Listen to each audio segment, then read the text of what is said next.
Communications Commission has determined the following content to be emotionally harmful. Funny things that you think's funny aren't funny. Give me cocks all the time. I want cocks all over me. The Alan Cox Show kicks ass, man. Welcome. Show me what you got. You're not going to see a lot of cocks on TV. Alan Cox from the Alan Cox Show. I don't know what it's about you, but I can't even stand your voice. I think you're the biggest asshole alive. It's gonna be a great show. Let's kick it. I'll say kick it, and you'll just kick it with a tasty groove, okay? 1, 2, 3, kick it. Kick it. Come on. God damn it. Could you one time kick it? What the? Alan Cox. Here we go. He'll ad-lib. He'll be fine. It's the Alan Cox Show on 100.7 WMMS.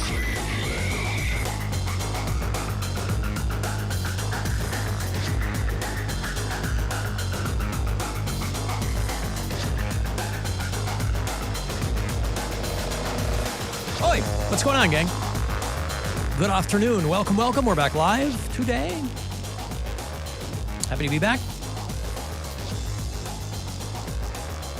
Sure, I got my buttons pushed.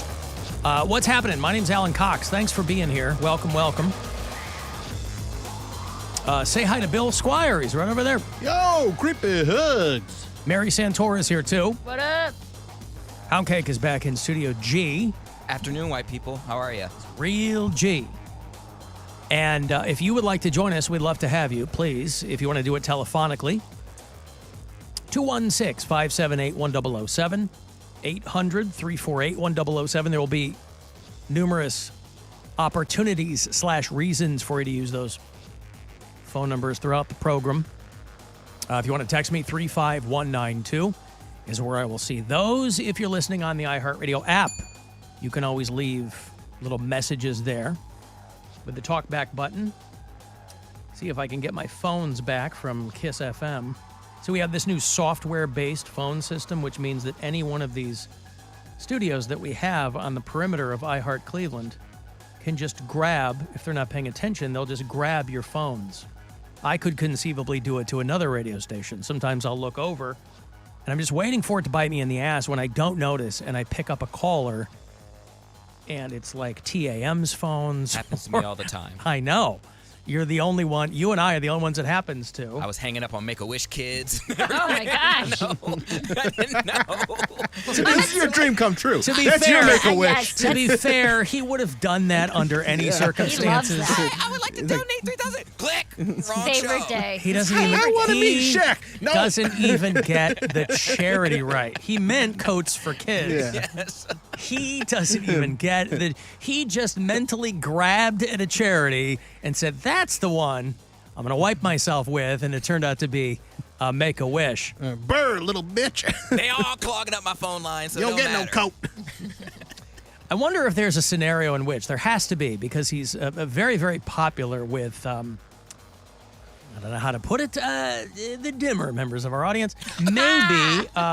Maybe there's a situation in which a kid, perhaps in a terminal condition or something, says, "Boy, it would really be my dying wish to meet Cody Poundcake Brown." I've heard him so frequently. Again, this is just go along with me. This is a scenario in which a young child was frequently listening to this show. There's a lot of kids that we find out down the road who are kind of against their will, or against, you don't have any control over what your parents listen to in the car. And so there's a lot of parents that I find out along the way, albeit sometimes unwisely, have us on in the car, and they might have young kids in there. So just by osmosis, you could envision a situation in which a kid goes, "I want to meet that guy." A kid's very, very ill. And he goes, "I want to meet that guy." Make-A-Wish Foundation. He nailed it. We're back. We're back. Yeah, Back we're live. Oh, you just made a mess. Everybody. And in fine form. We're gone all last week. I was in Vegas all week. And it was, but I'll tell you what, though, I'll get to some Vegas stuff later on. This morning, was in downtown Berea, Ohio. Why? And I must tell you, I'm looking for your house. I don't live downtown. You missed. I go, this must be where she lives. I'm just that 6-store strip there in downtown Berea, right on Front Street. Yes. I was doing small concentric circles looking for Mary's house. At one point, Wait, what? I'm kidding. Yeah, I had an appointment. Say, There's a little Mac shop down there. I just small popped my head in. concentric circles is. Mac shop, like for computers. Yes, there's okay, concentric rectangles. There you go. Right? It's actually a triangle downtown, but however you were driving. Whatever it is, I'd never been down there before, and I got out, and I go, is it just B-dub kids that go to these places, or what? Baldwin Wallace is in Berea, yeah? It depends on what it is. There's a strip that's specifically part of the school that has like their bookstore and a Starbucks and a Dave's Cosmic Subs and things like that. But is that where I was? That's like the main drag on Front Street, and then there's the little triangle. That's the actual quote center of town. That I wasn't on the triangle. So that raises the number of places I've been to in Berea to 2. Hey, I was at your dad's memorial, which was out there on Coe Lake. Yes. And now I was in downtown. Now, mind you, this was 9:01. No one's down there. But I was like, oh, what a nice little place. Little strip. Right? Little strip. Dick's Bakery downtown. Hey! Oh, God, man. We've been eating there since I was a kid. But Eating where?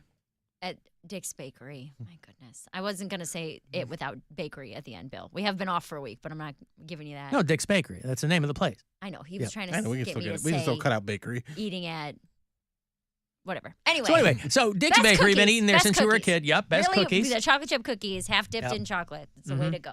Wait, which half? Whichever half you prefer. You So can just flip it upside down, and then it becomes right or left. Right, but cookies are traditionally disc-shaped. Sure. You say, hey, dip half of that in chocolate. And he goes, which half? And then you say you choose. And then whichever way you turn it to look at it, that's the half. If you want a top half, a left half, a bottom half. Could you do like, could you get more specific than that? Could you dip the bottom eighth in chocolate? No, because... You know how I'm like AC Quarter Bagel over here? Yeah. Could I go in there,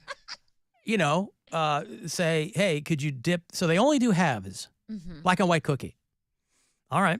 It's really good. You're the type of person that doesn't know when to use like north and south and east and west. But right? she knows For a which cookie, half of I want the north half of my cookie dipped in chocolate. No one talks like that. Yeah. Well, I think because of the fundamentals of the physics in the dipping process, the south end is always the one that's dipped. At first, but then that's how it gets dipped. At first is all there is. But depending on which way you hold it. Right, but the dipping is always on the south portion of the cookie. Yeah, that would be how south works. That's what I'm saying. That's why, because you don't know how north and south work. You go, hey, how come you're not putting your whole fist in there and just pulling out half the cookie and turning it around, letting it drip? That's one way to do it, Right? guess. I mean, there are different ways to do it. Sure. Hopefully they're wearing some kind of gloves or protective equipment. They actually use their mouths. They dip it in. Yeah. Nice and gently. Uh-huh. That's what makes it so good. That's what makes it so good.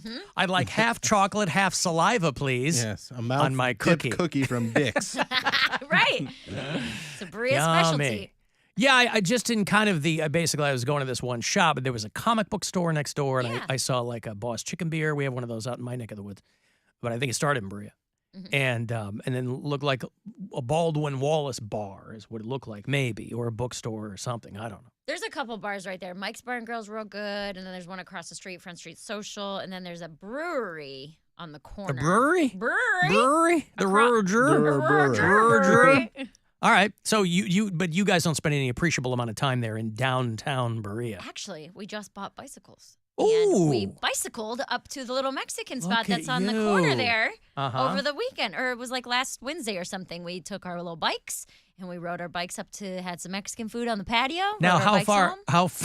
how far of a jaunt was that for you on your bikes? Maybe 2 miles. 2 miles. Okay. Yeah. That's still that can be a considerable bike ride. Yeah, but Okay. it was, I think we're going to end up doing a lot more of that because at the same time, Brian and I were sitting there like, oh, this is so nice. Like, it's a nice night, come, have some food, get a little bit of exercise. And at the same time, Brian goes, this is great because the more fit we get, and then at the same time, he said, the farther we can bike. And I said, the more food we can eat at the exact same time. Because he's thinking, You're really drawing two different conclusions from Yes. your bike ride exercise. Neither are wrong, though. Yeah, because he's thinking, oh, we can go into like Middleburg Heights or Strongsville if we get, fit enough that we can bike 30 miles round trip. And I was like, yeah, then we could get more guac. And he's like, or go further away. Or we could bike farther, maybe, honey. But remember, honey, there's always Mexican food at the end. Maybe that's the carrot he has to dangle in front of you. Yeah. is Mexican food at the end of each and every bike ride. Yeah, our minds were in two different places. Uh-huh. Like, oh, look at all this fitness. And I'm like, look at all these tacos. So you guys, you each got new bikes. Yes. Like a couple of happy kids there. All in three Berea. of us did. Brian, Blake, and I all got Wow. bicycles. Did she ride with the two of you? She wasn't with us. Ah. She was at home with her Yeah. mother that Okay. night. But yeah, he and I took a little bike trip up to some Mexican food. It was good. Wow.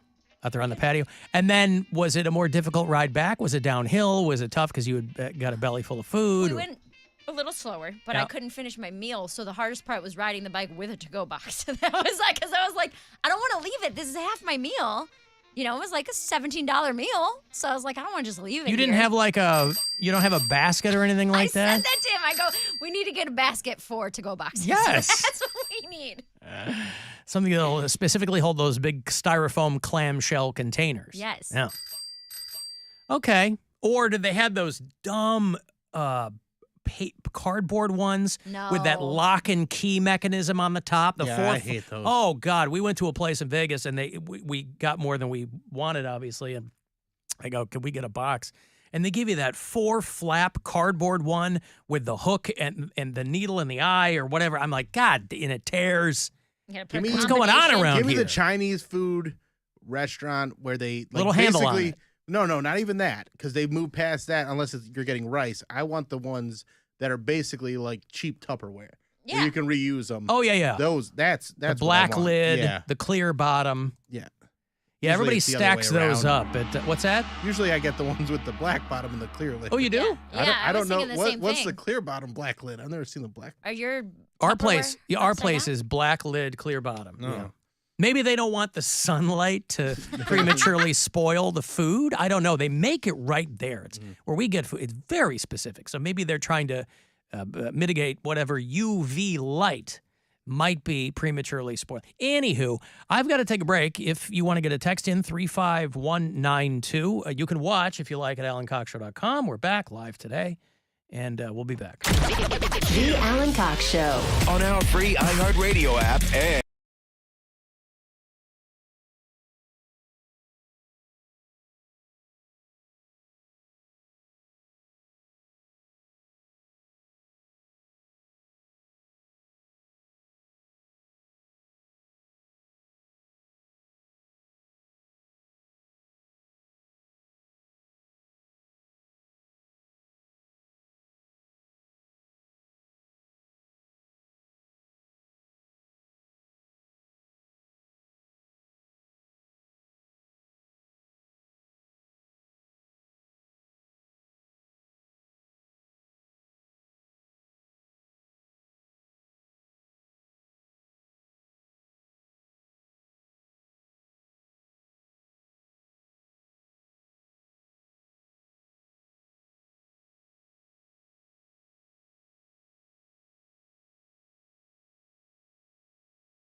or wherever you get your podcasts. The Alan Cox Show.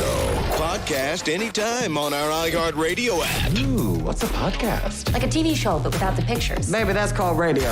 What you're describing is radio. And live on the radio weekday afternoons. On 100.7 WMMS. 216-578-1007 if you want to join us live, or 800-348-1007. Royals avoid the 4-game sweep with a win last night over the Guardians. Or was it a daytime game? Daytimer. 4-1. Kansas City was the final there. The Guardians are off until Friday, where they will be in Texas to play Sammy Sosa, the Rangers. 8:05 Friday night here on WMMS. Of course, the MLB draft happened, and we got our Ralphie. I like that. Pittsburgh Pirates got the number 1 pick overall. They got some ace pitcher from Louisiana State, something like that. The Guardians grabbed a kid named Ralphie Velasquez, the 23rd pick. Did you pay attention to the draft at all? I mean, I saw that we got that catcher. Yeah. He's a catcher. Yeah, he's a catcher. A high school catcher. Yeah. From Garden Grove, California. Boy, how do you get into Major League Baseball as a high school catcher? And how could you have possibly gone to any team other than the Cleveland Guardians? That's not very uncommon for them to draft high school players. He graduated from Huntington Beach High. Pardon me. Well, hoity and toity. Ranked among the top left-handed hitting high school bats in the draft. All right, well, he goes number 23. Way to go there, Ralphie boy. We got a Ralphie Velasquez. So congratulations to people who pay attention to that. After selecting college players the last couple of drafts, Cleveland returned. I'm just reading this as written. Cleveland returned to its strategy of taking top high school talent, as it had done from 2015 to 2020. Why, is that to give them more room to mold them? Is that what it is? Yeah, I think so. Hey, we don't have to get guys from college. Let's grab them from high school. You might remember one, what's the guy's name? LeBron James. I think I'm saying that correctly. Who he was drafted out of college, right? St. Aloysius of the Perpetual Sorrow. Wasn't that his school? Sure. Also a catcher. Just a kid from Canton, as I recall. So close. So this was a kid, this Ralphie Velasquez was a kid who Way to go there, Ralphie boy. they said was committed to go to college. He was going to go to Arizona State. But, under those circumstances, you're in high school and you're like, hey, why put myself in a position to have to deal with college and everything that comes with it? Of course, it's Arizona State, so college in air quotes. But to put up with everything that goes with it when I can just go into Major League Baseball and have myself molded by the greatest minds and athletes of Major League Baseball. That had to have been his frame of mind. If you want to play professional baseball, where else are you going to go than Major League Baseball? These are the teams that win the World Series. And he could conceivably be on that team now that he's part of the... It'll probably be 3 or 4 years before he plays in Major League Baseball. Well, Way to go there, Ralphie boy. I had no idea that was the case, but nevertheless. You're ruining Alan's dreams. But, well, they're not my dreams. They They're are. Ralphie Velasquez's dreams. He goes, hey, what's the point of not going to college if I'm not going to play Major League Baseball for 4 years? Because what if you get washed out? Then, not only are you lacking your diploma from Arizona State, and I'm sure something along the lines of, I don't know, business management. Communications. Communications. But you've also been washed out of Major League Baseball. He projects as a power bat. What a great phrase, a power bat. Because it sounds slightly homoerotic, and it sounds slightly vampiric, and a little bit of actual sports sprinkled in. He could find himself in the middle of a major league lineup. So they grab this kid. What do? They just give him 2 hots and a cot for a while, and pay him anything, right? You just go, hey, man, why don't you come? Would you like to go to Arizona State, or would you like to come to Cleveland? Or does it not even get to that point? How does this work? Or do they just send a coach out to California? Anybody know how this works? No. I'm fascinated by how this system. Huh? He plays the with prison them. system. Bill, if I've told you once, I've told you a million times. We've got to do something about this Major League Baseball to prison pipeline. Hey, it worked in the last yard, so why not try it with baseball? Well, but longest yard. Yeah, what did he call it? The last yard. I forgot. Longest yard. That's what it is. You're thinking of that Sandra Bullock movie where she adopts that huge kid. Yeah, The Last Yard with Burt Reynolds. The whole 9 yards is the Matthew Perry one. He was a dentist. Yeah. What was the one with him and Salma Hayek? God damn, is she hot. Fools Rush In. Fools Rush In. It's a classic, 2 different worlds thrown together. He's a nerd, and he was skinny, so he was in between, like, pills. He was a nerd, or he was straight-laced and Mr. Tie. And she was Latino. And that Latina. Latina. He met her on a drunken night. Yeah. Right? They were both in their mid-20s at that point, so all bets are off. But she knew nothing of his world. And vice versa. He knew nothing of hers. But somehow, and he knocks her up, I think, right? Did he knock her up in that movie? I've never seen that movie. You never seen Fools Rush In? I think so. It's fun. I mean, for whatever that time was, it's the entire movie is a smoke ring. It's cotton candy. There's nothing there as soon as you're done watching it. But it was primo Salma, and dare I say primo Matt Perry. Because, boy, she was doing a lot of the heavy lifting for the eyeballs in that movie. Isabel Fuentes. And, of course, he was Alex Whitman. This is 1997. There's simply no way to know how old that makes that movie. But, they were trying to make Matthew Perry a movie star. And his personal life got in the way of so much of that. But the whole 9 yards, that was a big hit because of Bruce Willis. Let's not kid ourselves. It was a good one. They did a sequel. Got involved with the little mob action. Little mob action. The whole 10 yards was the sequel. There you go. Which I thought it should have been the whole 18 yards. It's not golf. You mean 18 holes? Well, 9 to 18. Yeah, Yep. it's That's doubling not up. how it goes. Yep. Anywho. Doubling it up. That's the Irish movie he did. And then he played a guy named Ron Clark in his bid for dramatic film credibility. He was basically like Lean on Me, but with Matt Perry instead of Morgan Freeman. Or Edward James Olmos. Or whoever was in that other movie. But I'm a big Matthew Perry booster. But man cannot live on the whole 9 yards alone. So they tried to do him in the rom-com thing. He did a movie called 3 to Tango. Anybody remember that with Nev Campbell? No. And, he did Chris Farley's last movie. Who was the other part of Almost Heroes? Yeah. It was that Matt Matthew Perry. I remember that. I liked that movie. And so, but I digress. We've gotten there from Ralphie Velasquez. Way to go there, Ralphie boy. Who is a high school kid who might one day play in Major League Baseball, or at least for the Cleveland Guardians. Mm-hmm. So good news for him. The first place Cleveland Guardians. Amen. Finally. Anyway, they're off until Friday. They'll start up a 3-game series in Texas against the Rangers. Then they'll go to Pittsburgh to play the Pirates, who got the first overall pick.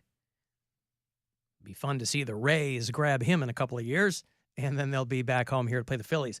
I've got more money to give to you right back into it. It's a chance for you to grab $1,000 from the Buzzard bookie. You know how in real life you'll get money from your bookie, and then it happens every hour if you're lucky. Every hour. That's how it worked for me in Vegas.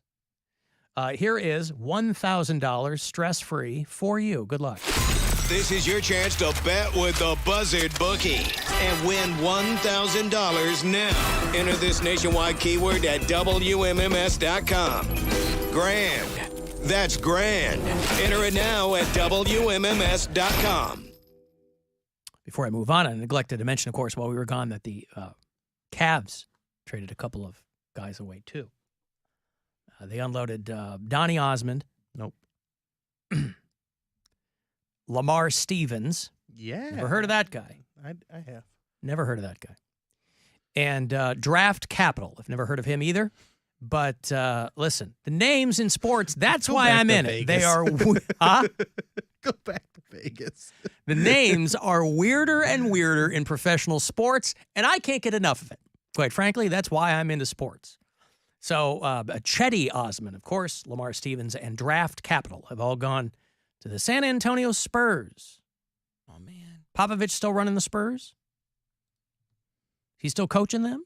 Yeah, he is. He There just you got go. a huge contract Oh, extension. beautiful. All right. $80 million for the next 4 years. Oh, there's no way to know how much that is per year, but I'll Nope. tell you what, it sure Pretty good. sounds like a lot to me. So who's the new eye candy now? On the Cleveland Cavaliers? Yeah, probably Larry Nance Jr. No, Max Strus. I think you would find him attractive. Max Stroot. What about gotta look him Evan up. Mobley? What about one of the Mobley brothers? Well, they've been on the team. Oh, he means new. New Oh, eye I'm candy, sorry. Because he did like Well, no, Chetty. Chetty's been on the team for a long time. I'm saying after Kevin Love left, he was like the hot, sexy, hot Max face of the Strus. Cavs. Bill's onto something. Max Strus. Look him up. Now, he's I a small look at him. forward. That means something different in his world than it means in yours, Mm-hmm. Poundcake. But he is he's 20. George Niang, I think, might also check that box. Is he Greek? He looks, I don't know. Who? Max.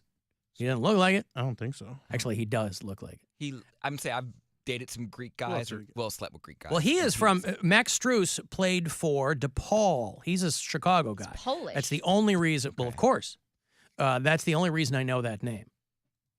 Is he played for the Blue Demons, and now he's here. He came from the Heat, though, I think. What about Robin Lopez?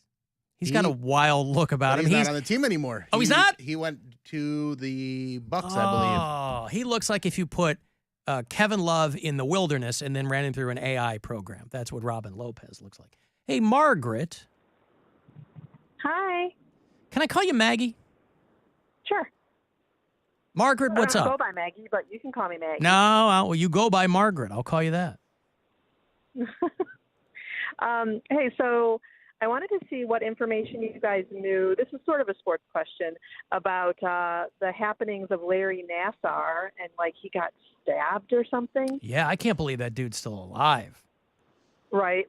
Larry Nassar. Anybody remember who? You know, I remember this. I think a lot of people do. This is a big, big story. Larry Nassar was the guy at Michigan State University. That's where two of my older kids matriculate. And he was the guy that got put in prison for life for molesting all those girls on the gymnastics team. He's been in, I think, for a couple of years. Yeah. And a lot of times, you know, when they do these sentences, judges try to kind of keep everything above board and they don't get too into it. And this judge that sentenced him was like, if I could put you in hell, I would, or whatever they said. Something along those It was lines. like 500 years he got. If I could give you, yeah, something like that. But this dude got stabbed a lot in prison. He got stabbed twice in the neck, twice in the back, 6 times in the chest, collapsed lung.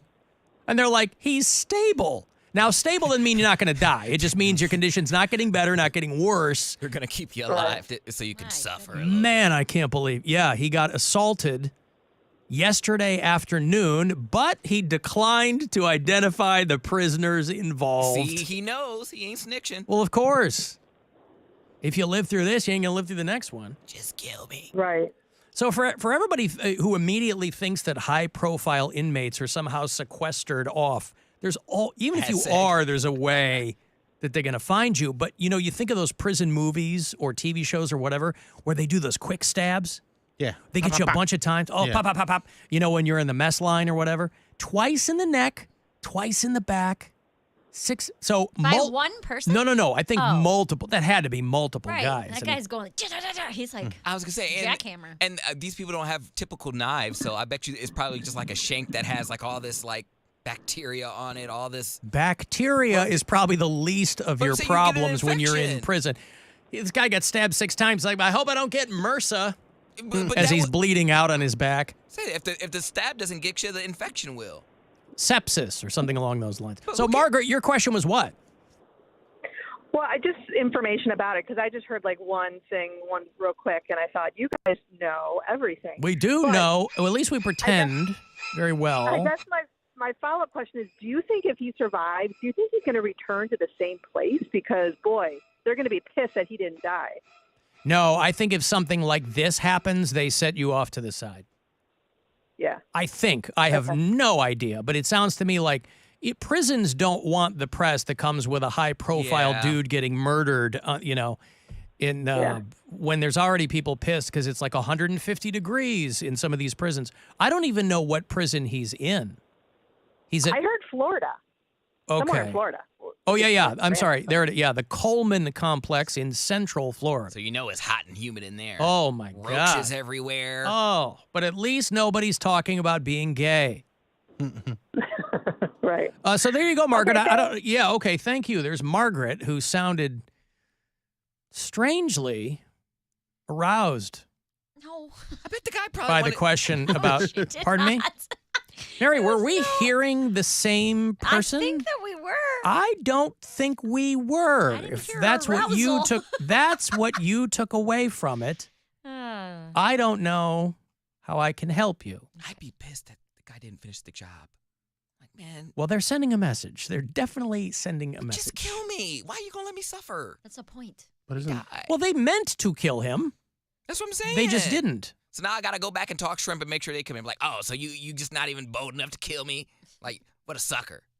Stabs ain't nothing. Yeah, I don't think Larry Nassar. I don't think he's coming out like Stephen Root in talking- Barry. not the one. Larry Nassar is not the guy. I mean, this is his worst nightmare. He's bold enough to stab me, but he ain't bold enough to finish the job. I'm in here in the hospital bed still talking reckless to you. Now, ain't kill me. And then they'll come in here and put me out of my misery. Yeah. That's how you do it. Yeah. Oh, reverse psychology. Yeah. He actually wants to die. How you That's gotta what you're do it? saying. Fortunately, these commercials are going to put me out of my misery. I've got to take a break here. If you want to send a text to me, 35192, I will have another Buzzard bike key for you. You get one of those from each one of the shows, a few times a day. Rover's got one, Stansbury's got one, I have one. The next one is going to come between 4 and 4:30. One of these is going to fire up our brand new custom Harley that we're giving away. MMS and Budweiser are giving it to you. In a couple of weeks, by the way, we're going to find out who wins this. But still plenty of opportunities for you to grab one of those keys. So that's on the way. Want to text for something? 35192, AlanCoxShow.com to watch. And you can listen anywhere on the iHeartRadio app.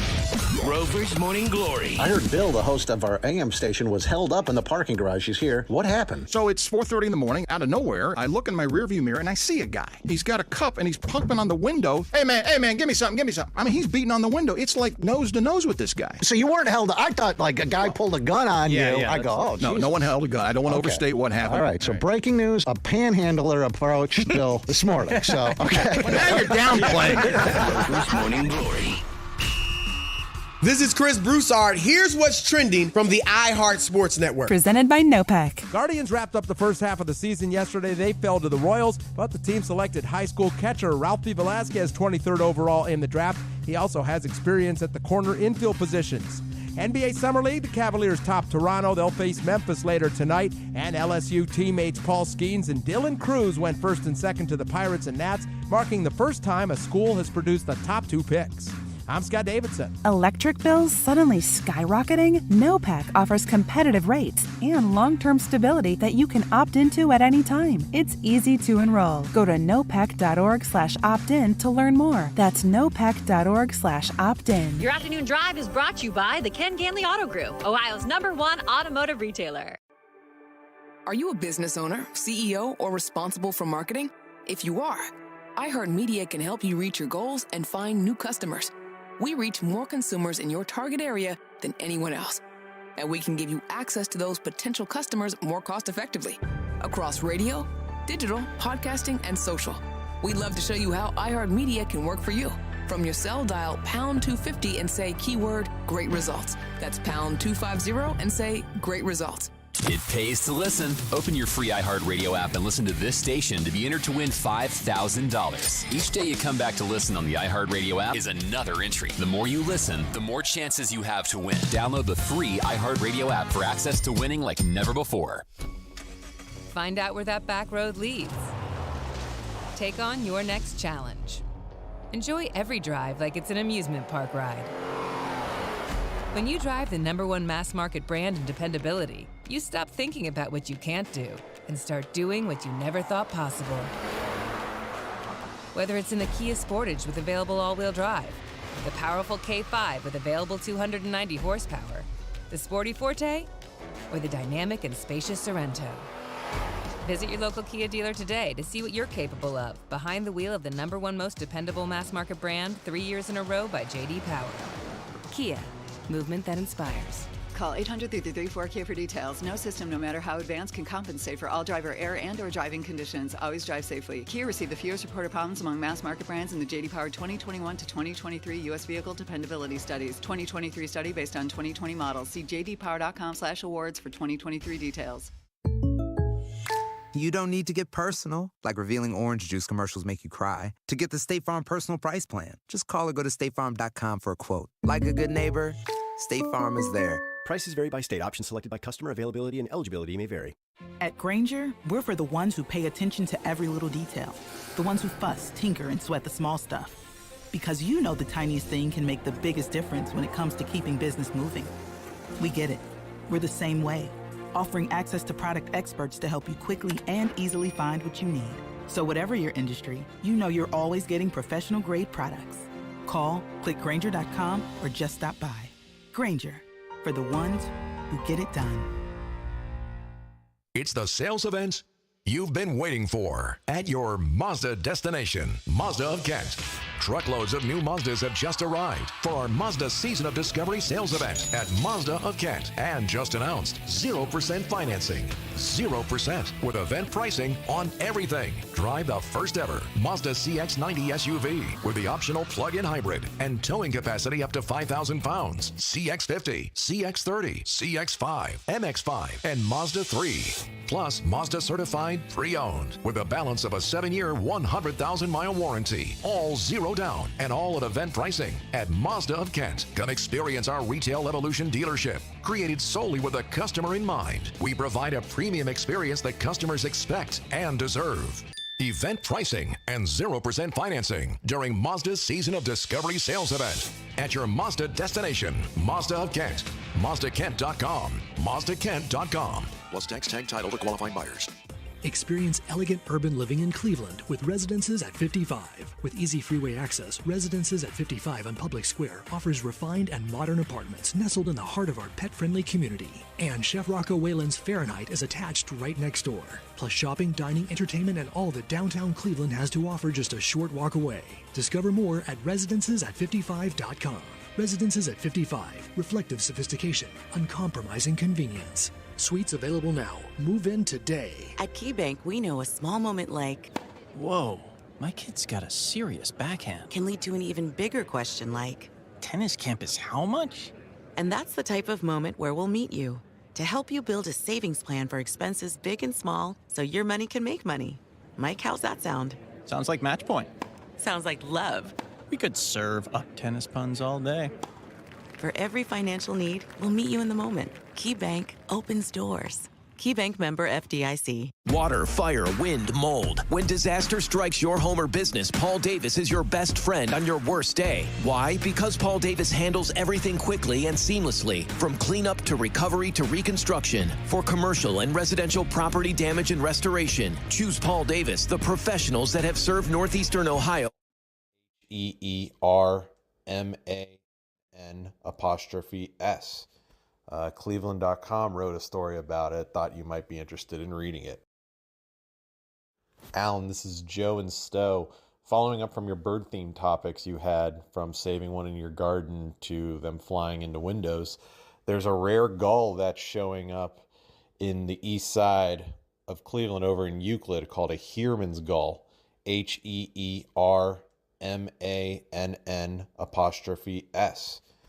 Cleveland.com wrote a story about it. Thought you might be interested in reading it. hate the show. Have a good one.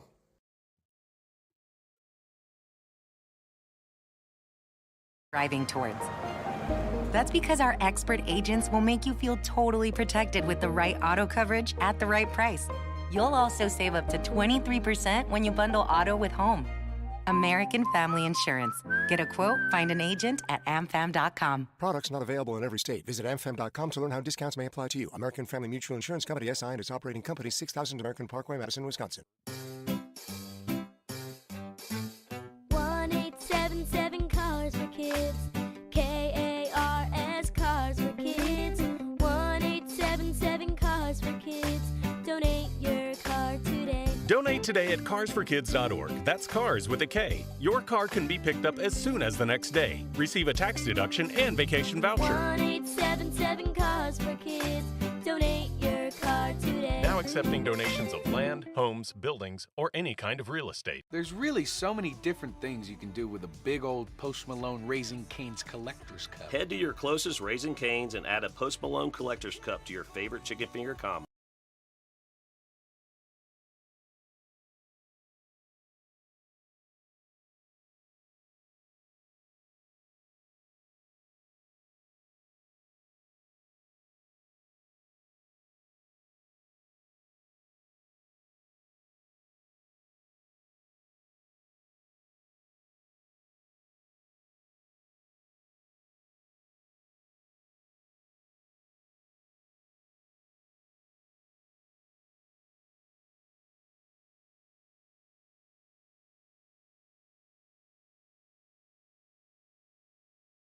From the Barrio Tacos Tequila and Whiskey Studios.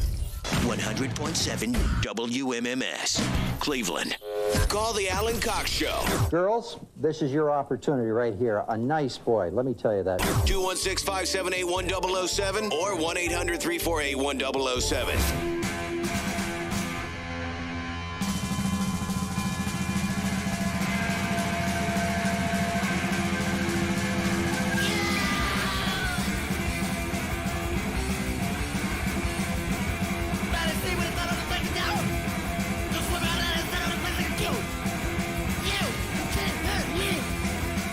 Poundcake, give me a guess. It's one of the bands I saw at the Punk Rock Museum in Vegas last week. Smashing Pumpkins. You think they're a punk band? I don't know what they are. I sent to the group chat, unfortunately for Poundcake, not a single photo of Panic at the Disco. Of course, his longtime favorite punk band. This is the Bad Brains, band in D.C. One of the many, many, many, many bands that were profiled there. One of the high points of our Vegas trip, because we don't care about shows. We're not going to Cirque du Soleil. We don't care, right? It's a lot of pool and drinking and having dinner and going to weird places and blah, blah, blah. No Hoover Dam. No Hoover Dam. Oh, poor Hoover Dam. He just wanted some love. Well, it's funny when we get out to the airport there and they have all of those photos. You know, we're going up to the escalator or whatever. And I go, ooh, hey, look, there's the Hoover Dam. My wife, you know, as a child, she'd been out that way many times, but this is only the second time I'd ever gone to Las Vegas. We went out for my 50th, and then we went this time. And each time we've gone with a buddy of mine and his wife who live in L.A., but they come to Vegas all the time, and they both make a lot of money. They don't have kids. Our birthdays are a couple of weeks apart, and so we grew up together. And he goes, hey, I think we might be slowing down the Vegas trips. They spend a lot of money, so they get comped a lot.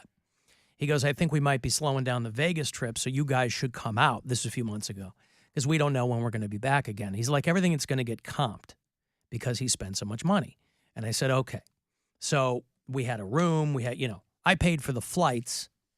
But at the end of the week, I said, hey, when we get home, they drive to Vegas. It's 3 or 4 hours to L.A. And we flew back, obviously. And I said, hey, when we all get home, just let me know, how far over the comps you went, and I'll Venmo you, right? And so he hits me up, and he goes, yeah, we're good. Don't worry about it. So he actually hit me up. He said, you owe me $700. Bill's still trying to get people to Venmo him money. He's still trying to get people I paid it on Alan's to behalf. Venmo him money. No, I'm trying to get you guys to Venmo me money. Well, or Zelle. If randos, Zelle. if randos were zelling you money, it just doesn't have the same. I'm too used to Venmo. Don't get me on Zelle. I like the Zelle. It's just bank not account a- to bank yeah, account. no It doesn't have middleman. as much. Whatever. What'd But you gamble? I'll take whatever. Well, that's the thing. Tell is me we're all not, about it. We're not Come on, I'm huge. itching. Well, this is where I'm going to disappoint you because didn't really gamble that much either. I mean, for us, the days are mostly like drinking, pool, quick nap, out to dinner. You know, you finally get used to the time change. You know, because if you're going to dinner 7:30, that's 10:30 back here, and then you come back, and then that usually doesn't affect me that much. But this time it hit me a little bit. But we want to do things like go to the pinball museum, go to the punk rock museum, go do, You didn't gamble at all? No, we did. But not Tell me anything what that you would played. not anything that would make Mary Santora get a lady boner. Ugh. You sat there with your $20 in a penny machine. No. spending 30 cents at a time. Nope, played some blackjack. Okay. Was up quite a bit, but then just gambled it down. Amen. So we did do it. And then, well, because one of the days a buddy of mine who I used to do radio with in Pittsburgh, he retired a few years ago, and he and his wife moved out to Vegas. So I said, hey, man, I'm going to be in Vegas. Let's go have lunch. And I hadn't seen him in a long time. And so we went and had lunch, and we were just kind of talking about, life or whatever. And that was downtown, though, like Fremont Street where Poundcake was, where you did the zip line, right? Mm-hmm. And that's a whole other vibe than the Strip. It really is. It's a lot of like panhandlers, and it's a lot, the Strip, they really try to kind of clean that out because they're trying to get people to. I paid for like these Magic Mike dancers, I guess, to take pictures with my mom, and they picked her up. There's a lot of half-naked people on Fremont One grabbed Street. one leg, the other one grabbed the other, and they like held her up. I was like, hey, watch it now. This is my mom. But she had a great time. You put her in the middle of it.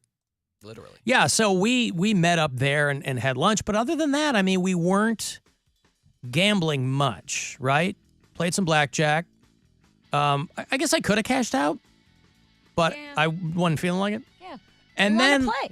and then like the last night after dinner, we just went down, walked around. I mean, it was like dinners were so goddamn long. Our friend Nicole Schreiber. Yeah, did you go see her? I text her. I go, hey, are you at the Rio?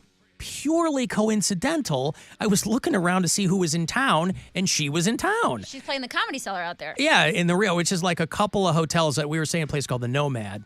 And it's like a couple of hotels north on the Strip and on the other side.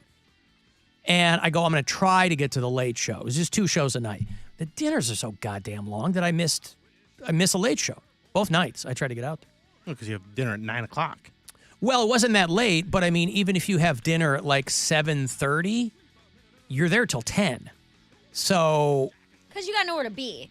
So you have a Well, drink, and they're not then exactly you like- order an appetizer, and you Yeah. kind of hang out. and these places are still, even for Vegas, they're still understaffed. Yeah. So it's not like Johnny on the spot all the time. It's fine, but whatever. So the last night we were there, we just played some slots in the hotel What slot? downstairs. What did I play? I played some, I don't know, Chinese drum thing or something. Dancing drums. Dancing drums! Wow. She friggin' knows, man. They She go up really in does. 88-cent increments if you're playing the penny slot. If you play the pennies, yeah. I think I was playing 2 times that. But she knew it. Oh, no, dude, I know it. You get 3 drums on the first 3 wheels. That's how you get a bonus game. Yeah. And my buddy, They have a little, it's a little Chinese symbol that when it lands, it adds coins to the pot. oh yeah, well Yeah, that's we dancing were drums. my buddy's at one machine and he goes, "Come over here, pick the 3 coins because there's the mini, the maxi, and then the Yep. grand there." He goes, "Pick the 3 coins, and if you get the grand, I'll split it with you." I go, "Okay." Of course, I flame out and he gets the mini, whatever. Who knows? Yeah. But he spends a ton of money. That's how he gets everything comped. So he's just feeding casino daddy, right? Yeah. But I spent probably $40 on the slots. Okay. And Gwen was playing. She was like way up at one point. She was up like $200 or something. Nice. But we just play it down, you know? And so it was fine. We don't do a lot of gambling out there. Yeah. And we're not going to see Cirque du Soleil, any crap like that. It's just like, but I'll tell you what. It's a vacation. You're relaxing. It is a vacation, but day one, I forgot how quickly you get hammered when it's that hot. Yeah, and you're drinking. Pool. Yeah. Well, it's 113 in the daytime. Ooh. Dude. That's literally, he went around the same time I did. It's July in Vegas. I mean, we were there for the 4th. We were at the same time where you're going to the pool and you have to wear flip-flops because your feet will be on fire. And you got to turn your flip-flops upside down. I see a lot of people just parking them near the pool, and they get in, and not as hot as hard tile, but they're still super hot, rubber, whatever. We had a cabana every day. I mean, everything was, so it was the cheapest vacation we've ever had because we literally just ended up having to pay for the flights. That's awesome. Everything else was, So, but the day one, my pool drink, when I'm at the pool, I'm drinking Charo Negros. And so they give them to you in the giant pool thing, right? With the big long straw. Sippy. Right, the big long, right, the pool ridiculous. sippy cup. Well, no, everybody's got the same thing, so I don't care what it looks like. But that's what I'm drinking. I'm ordering those, and I'm like too deep. And all of a sudden, I'm like, oh my God, what's going on? It really kind of snuck up on me. And Gwen's like, I can tell, because she goes, you go booze mute? She goes, when you get hammered, you stop talking? And we had cabanas every day and all that, so I would just kind of pad back to the cabana and just kind of sit there and stare. For a little while. Yeah, stare and then get back to the. And she goes, each one of those things probably had like 6 shots tequila. It's How tequila. many did you have? I had 2. Oh, okay. 2 big ones. But still. It's a lot. But it's And a you're lot. dehydrated You 'cause it's forget, 113. and you're more. Yeah. The sun, too. And he was peeing in the water. So, no, I wasn't. Yes, and you so, were. I told you, I get out. You're and sweating so much, you're probably not even Well, if that's it's that hot. that's the thing, is you're not sweating. That's the problem. You know, when people go, well, it's dry, and everybody kind of laughs about it. But here's the thing. 100, because I did a bit of walking one day, too. 112 in direct sun in Vegas. The day we came back this weekend, I mowed the lawn because we've been gone for a week. 84 and humid was exponentially worse than 112 in Vegas. It miserable. was awful. Yeah. And everybody says that, and I know that. But I was like, Jesus Christ, I'm out here. I'm like falling over like I'm 90. Yeah, Florida heat is way worse than California heat. Well, that's like a swamp. I mean, it's just, Florida's a whole other animal. I'm really surprised you're not darker. You say that anytime a white person comes back from vacation. But he was in You said that direct to sun- me, too. When I You came back wear from Hawaii. sunscreen. Yeah. I wore, I didn't want to get toasted. We can't not wear sunscreen. We'll be bright red. Yeah, I've still worn sunscreen and still been dark. Like You're I've been a black person. But you're already on third base. Yeah. Cody, we don't tan the same. I mean, I get pretty dark, and I hang on to it. I get a little bit of sun, I suck it up. But, yeah, I wasn't going to, lay in the sun. When I wasn't in the pool, I was in the cabana. Okay. Because it's like, yeah. No, I had SPF, whatever. 100. Yeah. We went to Columbus. They have a water park down there called Zumbizi Bay. My entire family went. So all 20 of us, siblings, cousins, all that kind of stuff. And when it comes to sunscreen, because all my family they're all pale, so pale. And their babies are even more pale because a lot of my siblings are overweight, so they don't hang out outside, right? So we must have gone through 8 gallons of SPF 50 sunscreen because it's hot and sunny. So you're reapplying it every hour. It's better than not using it. That's what I'm saying. And it's like the kids would get just a tiny little bit of redness on their cheeks. But other than that, you couldn't even tell they were in the sun. Because it's like, we are lathering these children in as much SPF as they can take. I just put a nice little bit around, my eyes, my nose. You're on third base, homie. top. I mean, you're not, yeah. Just want to make sure I wasn't peeling. But I digress. We went to the Punk Rock Museum, which seems to be a contradiction in terms. But Gwen was like, boy, you want to feel old. The Warp Tour is in the Punk Rock Museum, right? I'm mostly focused on the 70s and the 80s, the stuff from when I was coming up, when you get to the tail end. And they did a really good job, by the way. If you're going to do a punk rock museum, you cannot half-ass it. So I had posted a bunch of photos on my Instagram or whatever because there's just some great, great stuff. If you're into that, old set lists, just tons of stuff. Cool. Very, very cool. I'd be into that. I took my nephew to the Rock Hall while he's in town. He's staying with my parents for the summer before he goes to college. And I took him to the Rock Hall. And the first thing you see when you go down the escalator is the awning from CBGB. Yeah. And I was just like, do you know this place? And he's like, no. I'm like, do you know who the Ramones are? He's like, no. I'm like, do you know anything about music? And he's like, not. He's Mormon, right? Not, no. Oh, no. But even I was more. But he's like, what, 16, 17 years old? 18 years old. Yeah, I mean, that's what it is. He's yeah. 18 years old, and he didn't have VH1 and MTV to kind of get a more broad view, because we watch things like Behind the Music and stuff like that. So it was like going through, I felt like a music historian, because I'm like, I know who these people are that are very famous, and he didn't. I'm like, this is Elvis. Mick Jagger, yeah. Elvis Presley. Yes. No, so it's like they've got all these exhibits. They have a tattoo shop right there if you want to get something. They've got a wedding chapel. And they had these guided tours. I didn't take one of those because the day we were there, I guess that day they didn't have anybody doing it. But they have like legit people giving you guided tours, like the girl from L7 or like Rob Flynn from Machine Head, who, got a punk background or whatever.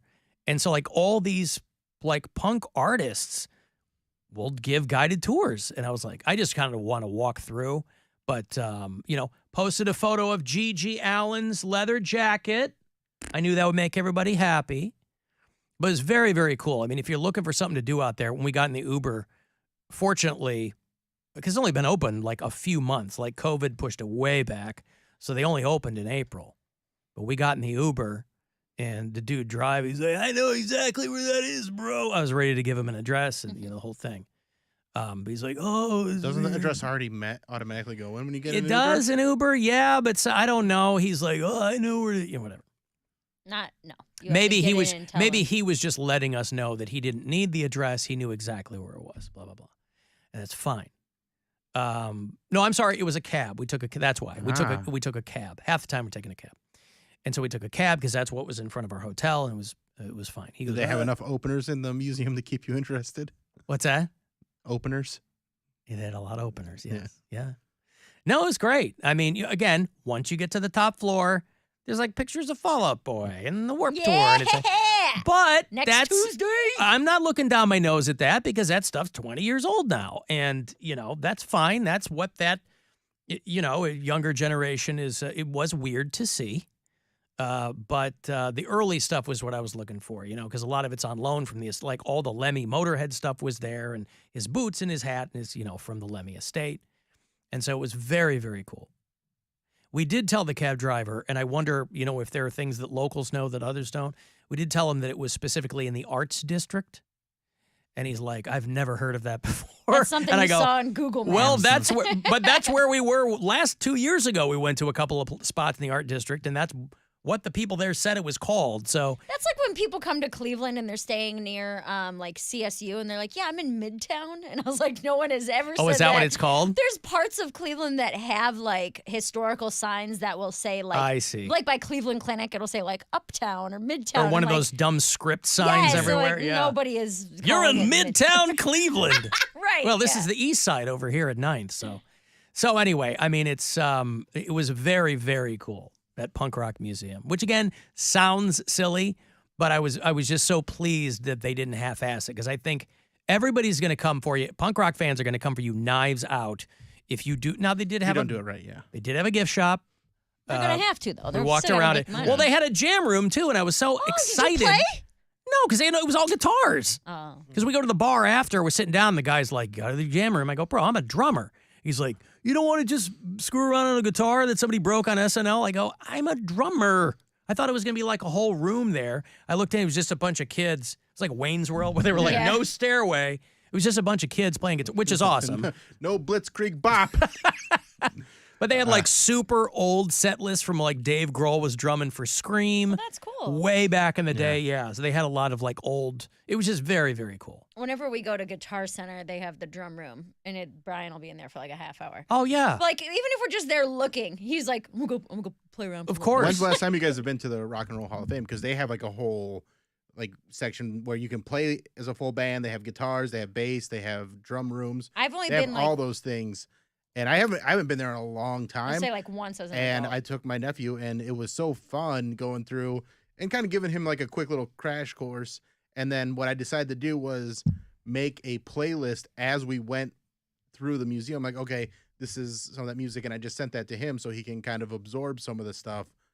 And then next year when he comes and hangs out again, we'll go through it again and see what he's like kind of gotten into his bloodstream what he actually likes, because he's so young. Yeah. 18 is so young, and even he's like, I like rap. I mean, well, who do you like in rap? And he's like, I don't know. The older guys I like in rap are Kanye. And I'm like, Jay-Z at all? He's like, not really. And I was like, okay, so this will be all new to you then. But it was still very. I haven't been there in so long, and it was just people kind of crap on the Rock Hall, but I liked it. Well, that's why a lot of people come to Cleveland. Yeah. They come specifically to go to the Rock and Roll Hall I of heard Fame. lots of people speaking in different languages. Well, but I mean, the locals, anything local, people are going to kind of piss on it because you take it for granted. But that's why I ended up. I haven't been there in years. I haven't been there in such a long time, and so I bought a membership where I can bring a guest anytime I go, and I'm just going to go more often. Especially because there's so many comics in town that want to go, so they can just tag along with me and get in for free. And you want to go, Poundcake? You want to go on a little date? I have never been for the museum itself. I've gone to see movies there. So I've done premieres. I've done like the high school rock off. Mm-hmm. I think they had the School of Rock kids playing outside too, so that was pretty fun. Yeah, and I was there for All-Star Weekend as well, but never actually for the museum. There's and it's right up my alley, like the Michael Jackson glove. I'm sure they have the Whitney Houston national anthem outfit. Like I'm sure they got that stuff. I didn't see everything because there's so much stuff. And my nephew's so young, I didn't want to take him to the Michael Jackson stuff. You don't want that to be what blows his skirt up down the right. Wait, that's like what started. The funniest part was there was an LL Cool J hat that said "Ladies Love Cool James," and I thought it was for sale. I was hoping it's for sale because I wanted to buy one for him, but I couldn't find it in the gift shop. But I sent a picture of it to my brother, who's his dad, and he's like, "Why would anybody make that hat?" I'm like, "That's LL Cool J's. That's what LL Cool J stands for." And he goes, "Oh, I never knew that." So this 44-year-old guy's learning things too. But even if you didn't know that, Ladies Love Cool James is a great hat. Yeah, for sure. Especially if your name is not James. Hey, Woody. Alan. I mean, I've worn out my Ladies Love Cool Woody hat. So those are those LL Cool Dub merch is getting harder and harder to find. that's a fact. Yeah. Hey, you guys just talked about the Rock Hall just for a second. Back in the early 90s when I moved out here from Iowa, I was probably the mid-90s, late 90s, I dated a girl who worked at a T-shirt print shop that printed the T-shirts for the Rock Hall. So I had probably a dozen Rock and Roll Hall of Fame shirts that were just a little bit off. They were a little bit misprinted or misstitched. Irregular shirts before they sent them off to games. Yeah. So I had some really cool Henleys and you name it, all sorts of cool Rock Hall T-shirts way back in the day, and God knows what happened to those throughout the years. Well, irregular shirts for an irregular guy is what he's trying to say. Exactly. But you went to the Punk Rock Museum.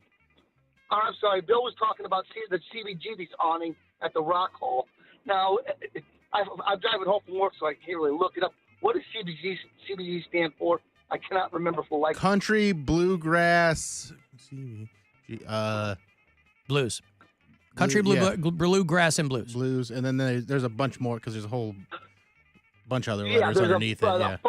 There's a bunch of letters underneath it, too, that supposedly stand for something as well. But, I somewhere down the line, I thought that someone told me that it was actually like a misprinted awning that they just slapped on the building because they could afford it. A misprinted awning.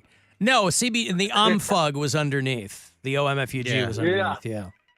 Yeah. But I'd really like to check out that Punk Rock Museum in Las Vegas. I bet it's still going to be there next time you're out there, Woody. All right, man. I'm going to look into it. You guys have a great day. All right. You too. There's Woody out there in the shores of Willoughby. I got to take a break. I'm going to have Guardians tickets for you. I'm going to get yourself to a Guards game. I'll hook you up here briefly. Probably 4 tickets for you to win. Let me see. Guardians going to play the Kansas City Royals on the 25th of this month. It's 4-pack for you, so we'll do that coming back. 35192 if you want to text. It's the Alan Cox Show. Everywhere on our free iHeartRadio app or whatever smart device you have. Just tell me to play the Alan Cox Show on iHeartRadio. From the Universal Windows Direct Weather Center, WMMS Weather. Mostly sunny skies for your Monday with highs in the 80s. Mostly clear tonight with overnight lows in the 60s. For your Tuesday, sunny, highs in the mid to upper 80s. This report is sponsored by Bob Evans Restaurants. Where can you make the whole family happy for less? At Bob Evans. Find over 30 breakfast, lunch, and dinner favorites for $8.99 or less. Find a location near you or place your order online at bobevans.com. Northeast Ohio, Mike, hot diggity dog tomato here, and I can't stop barking about Nissan in North Olmsted and I-90 Nissan, because it's the dog days of summer, and we're unleashing more doggone great deals. Hurry in and sit with this man's best friend, the Doberman of discounts. Deal, the Pitbull, Belza. He'll fetch $1,000 off your new Nissan. Or stay, and he'll retrieve APRs as low as 0%. And that'll really take a bite out of your payments. You don't have to be a bloodhound to sniff out that husky bargain. Just follow your nose to Nissan in North Olmsted or I-90 Nissan. And if any other dealer anywhere else has you collared and is pulling on your chain, don't end up in his doghouse. Hightail your boxers to Nissan in North Olmsted on the North Olmsted Auto Mile or I-90 Nissan in Sheffield Village, because the deals are so doggone good. We're a rare breed, my friend. BigNissan.com. At the Home Depot, we'll get your kitchen clicking with savings on top brand appliances like a new LG Counter Depth Max refrigerator with ultra large capacity on the inside and a seamless look on the outside, or an LG oven with built-in air fryer for crispier, healthier cooking. Plus, with convenient shopping in-store and online at the Home Depot, your innovative new appliances are just a click away, too. Final days to get special buy savings plus up to $1,000 off select kitchen appliances like this exclusive LG kitchen package at the Home Depot. Ends July 12th. It's the sales event you've been waiting for at your Mazda destination, Mazda of Kent. Truckloads of new Mazdas have just arrived for our Mazda Season of Discovery sales event at Mazda of Kent. And just announced, 0% financing, 0% with event pricing on everything. Drive the first ever Mazda CX-90 SUV with the optional plug-in hybrid and towing capacity up to 5,000 pounds. CX-50, CX-30, CX-5, MX-5, and Mazda 3. Plus, Mazda certified pre-owned with a balance of a 7-year, 100,000-mile warranty. All zero down and all at event pricing at Mazda of Kent. Come experience our Retail Evolution dealership. Created solely with the customer in mind, we provide a premium experience that customers expect and deserve. Event pricing and 0% financing during Mazda's Season of Discovery sales event at your Mazda destination, Mazda of Kent. MazdaKent.com. MazdaKent.com. Plus tax tag title to qualifying buyers. The Eagles present The Long Goodbye, the final tour, live in concert in Cleveland. With special guest, Steely Dan. Rocket Mortgage Fieldhouse, October 17th. Get tickets Friday, July 14th at 10 a.m. at rocketmortgagefieldhouse.com. The Eagles, The Long Goodbye, the final tour. For more, visit eagles.com. This is Cleveland Clerk of Courts Earl Turner. In the Neighborhood is coming back to the West Side again this Thursday,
All right, get you some Guardians tickets for when the Kansas City Royals are back in town. Tuesday, July the 25th. It's a 7:10 first pitch at Progressive Field.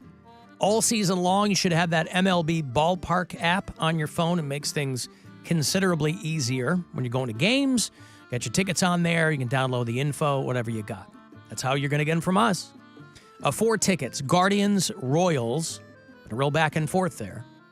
Tuesday the 25th. Good luck. Caller 10. These 4 tickets are yours. 216-578-1007 or 800-348-1007. Pro tip, if a cop pulls you over and they hear you listening to this, they're probably just going to let you go. Because, they figured you suffered enough. The Alan Cox Show. On 100.7 WMMS.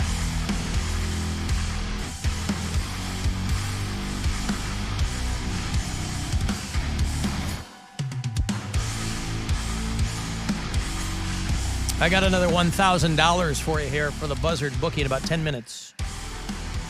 10 minutes, around there. If you want to send a text, 35192. AlanCoxShow.com. Who's helping out first day back from vacation? Waddy Lumo Boot. Waddy Lumo Boot. Lamo boot? I don't know. I defer to Bill. Yeah. Waddy. Yeah. You got it. Dealer's choice. Mm-hmm. You both got it. Waddy Lumo Boot or Lumo Boot. Guardians are off until Friday. I'll have those tickets for you for the game on the 25th all this week, about this time, right around 3:20. But the team is off until Friday.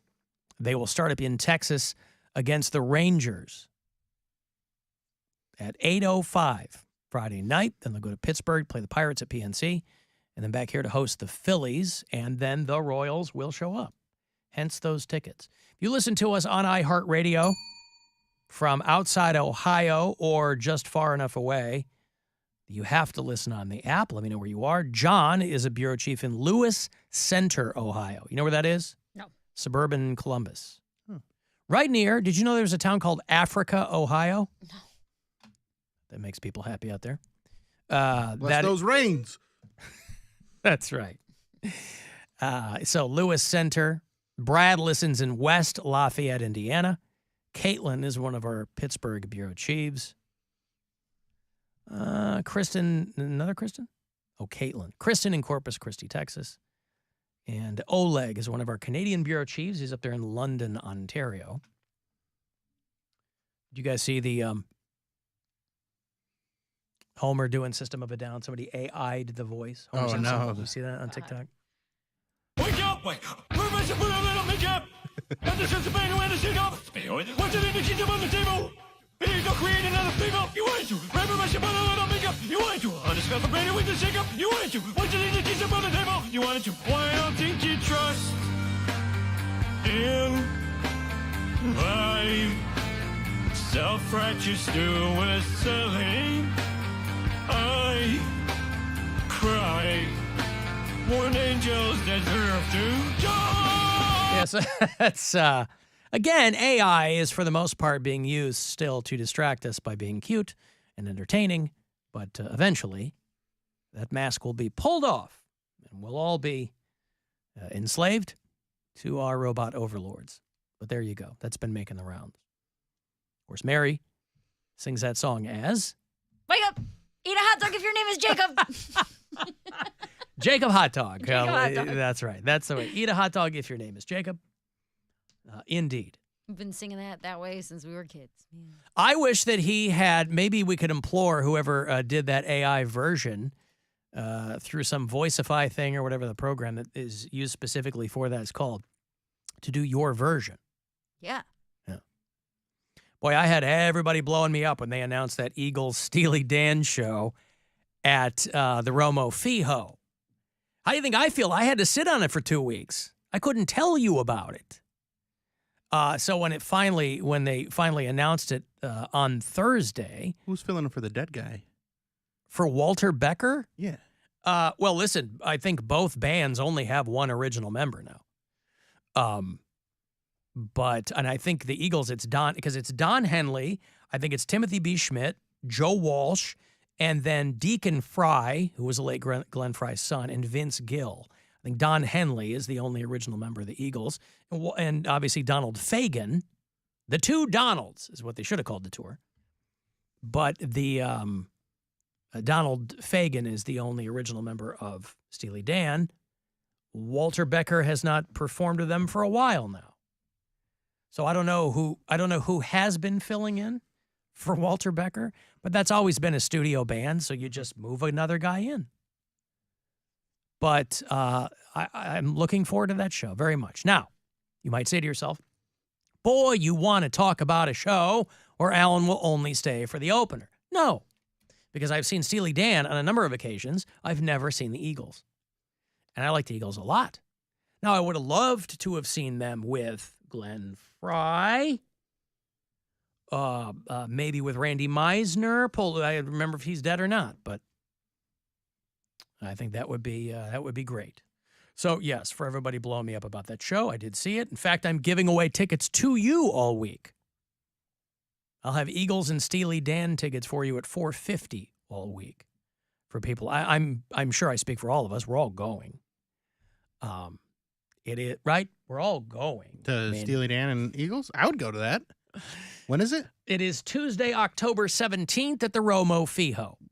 The tickets are on sale. I gotta record my podcast. Can't make it. Oh, dang. No, I would go. I would move my podcast or double up an episode Did you hear to that? go to that. He would that's move that's his how podcast, excited I Alan. would be. Well, it's not a show event. He can do whatever he wants. I'm just saying that's when the show is. The tickets are not on sale until this Friday morning. I think that if you go online, you could probably buy tickets if you want to spend a ton of money because, bots scoop them all up or whatever. Alan, you buried the lead on Bad Brains when you were talking to Poundcake. Those guys are all black. Yes, but I don't think that wouldn't make any difference to him because he doesn't know who they are, and it would. But I've never heard their music. Right. But yes, an instrumental band in the DC hardcore scene was Bad Brains, Rastafarian Quartet. I always thought that he kind of sounded like Poundcake a little bit. His voice would go way up, and it wouldn't rise to the level of a falsetto. But that original lineup of that band, very, very influential. HR was the singer. And Pumping stuff. He had Now he coaches the Cavs. So these were, founded in D.C. in the 70s. But that original lineup of those guys, it was a big, big deal for that scene. Not a ton of black guys in the hardcore and punk scene. I bet. And to have been at the forefront of the whole thing is a big deal. I'll play a little bit for you. I played it break before last. I was talking about going to the Punk Rock Museum in Vegas, but I'll play a little bit for you here, and then you tell me if you don't hear some Poundcake. Okay? Let me find what I had here. Hold on. I didn't plan on going back to it, but... Oh, there we go.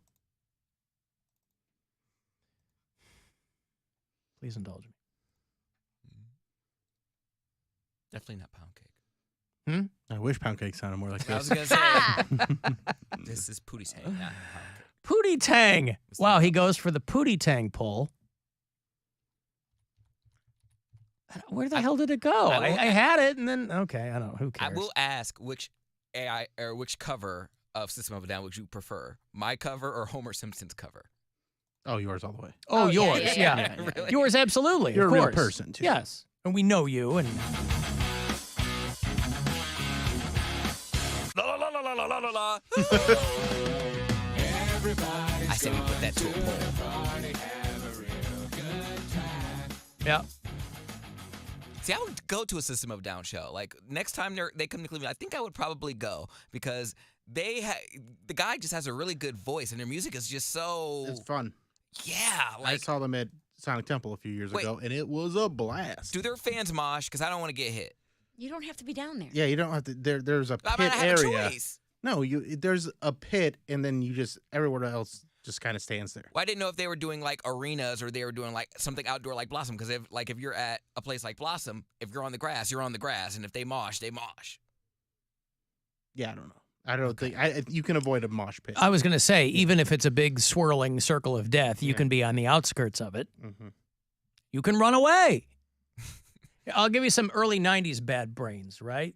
A little bit more polished, but you can still hear Poundcake and HR singing.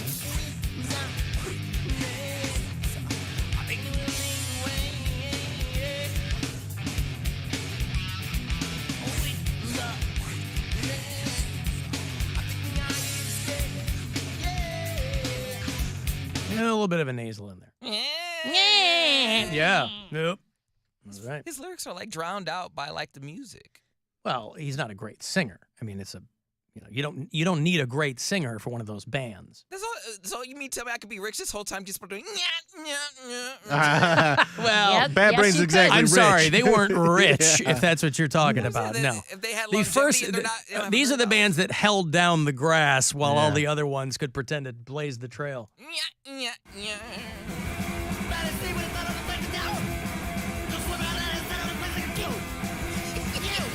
After me have to have coffee. God, could you see Poundcake legit fronting like a punk band like that? I love it. That'd be I love this idea. amazing. You got to start a hardcore band.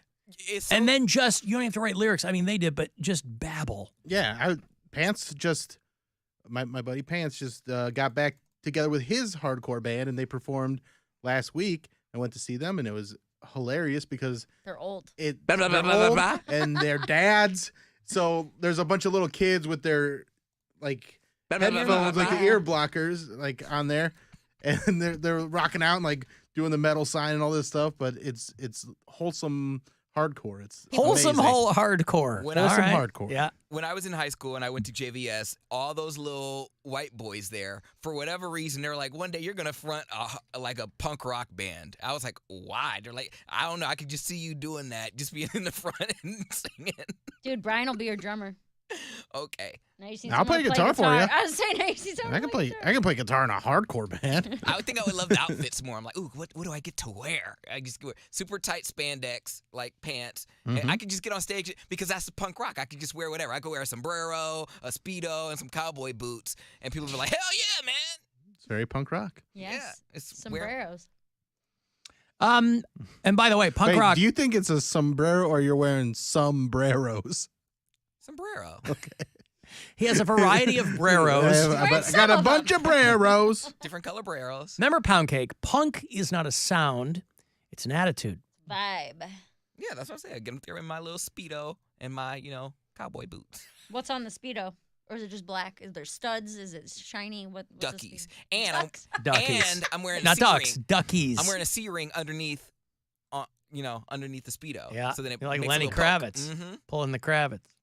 Let me give you this money here. It's $1,000, as promised, courtesy of the Buzzard Bookie. Listen closely. You get one of these every hour, so I hope you win. Good luck.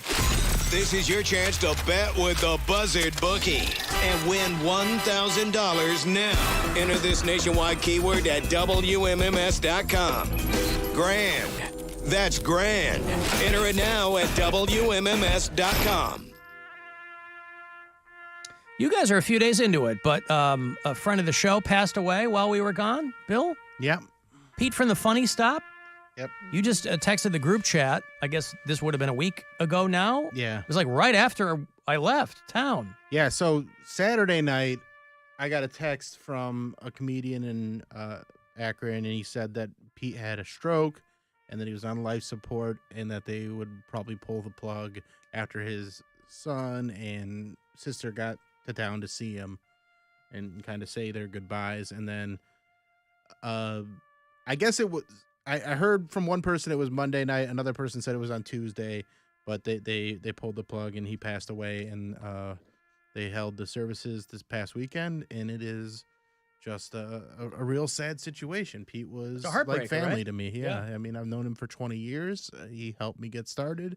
He helped me work my way up through the comedy ranks. He let me record albums and specials there. You know, we got to know, I saw his sons grow up from little kids into men. Like it's been a Yeah, that's heartbreaking. It is. A stroke can just happen. Yeah. But was he in poor health or He had blood pressure problems, from what I understand. Okay. Like I know he's had some other That'll do it. surgeries and things like that over the years.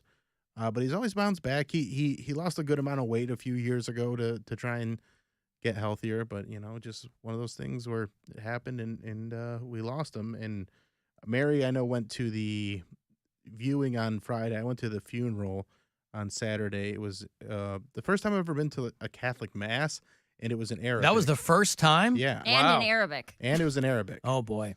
And it was but it was still nice to go there and pay my respects and see his wife and his kids, and but it was just real sad about it. Dude, it's crazy.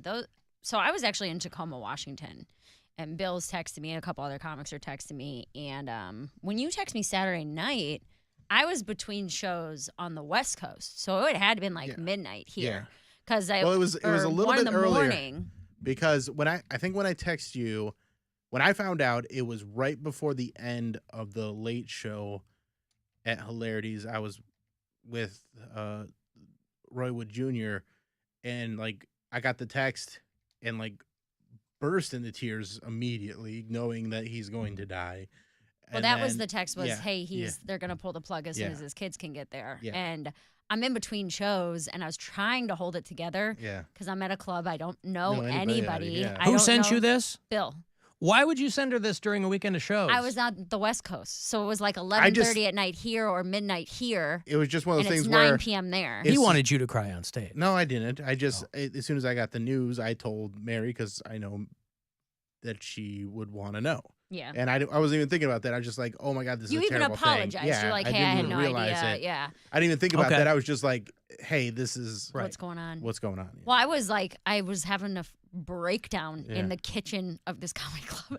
And I felt like I didn't know. The thing that sucked is that I didn't know anybody. I barely remembered the manager's name who Right. came up to me and was like, what should we do? And I'm like sobbing because there's nothing you can do. Yeah. I'm like, I can't get. This was in between sets? This is in between sets. So there's about probably. So they think you're crying because you didn't do as well as you wanted Dude, I to do. smashed all weekend. But first of still, all. to you, an overachiever, they think you're No, crying. we killed it. because 3 out of 5 shows sold out. One of them was 10 tickets away from sellouts. they think you're No joke. crying because One of the best weekends I've had in comedy, and then Bill ruined it. No, I'm just kidding. I'm messing with you, Bill. That's But my he job. said sorry. You know that's my job. You do something good, I ruin it. But we were, the manager came up to me and I was trying to explain to her what happened, but I was just like, I was crying so hard that I was doing the like that thing. And so we ended up splitting up the time, which luckily there were a couple comics hanging out.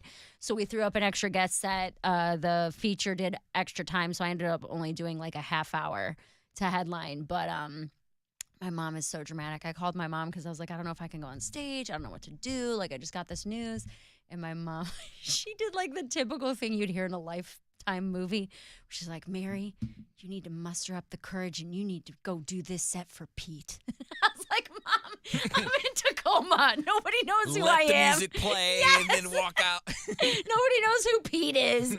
She's like, you go out there and you dedicate this performance. Also, his first name is. dedicate this performance.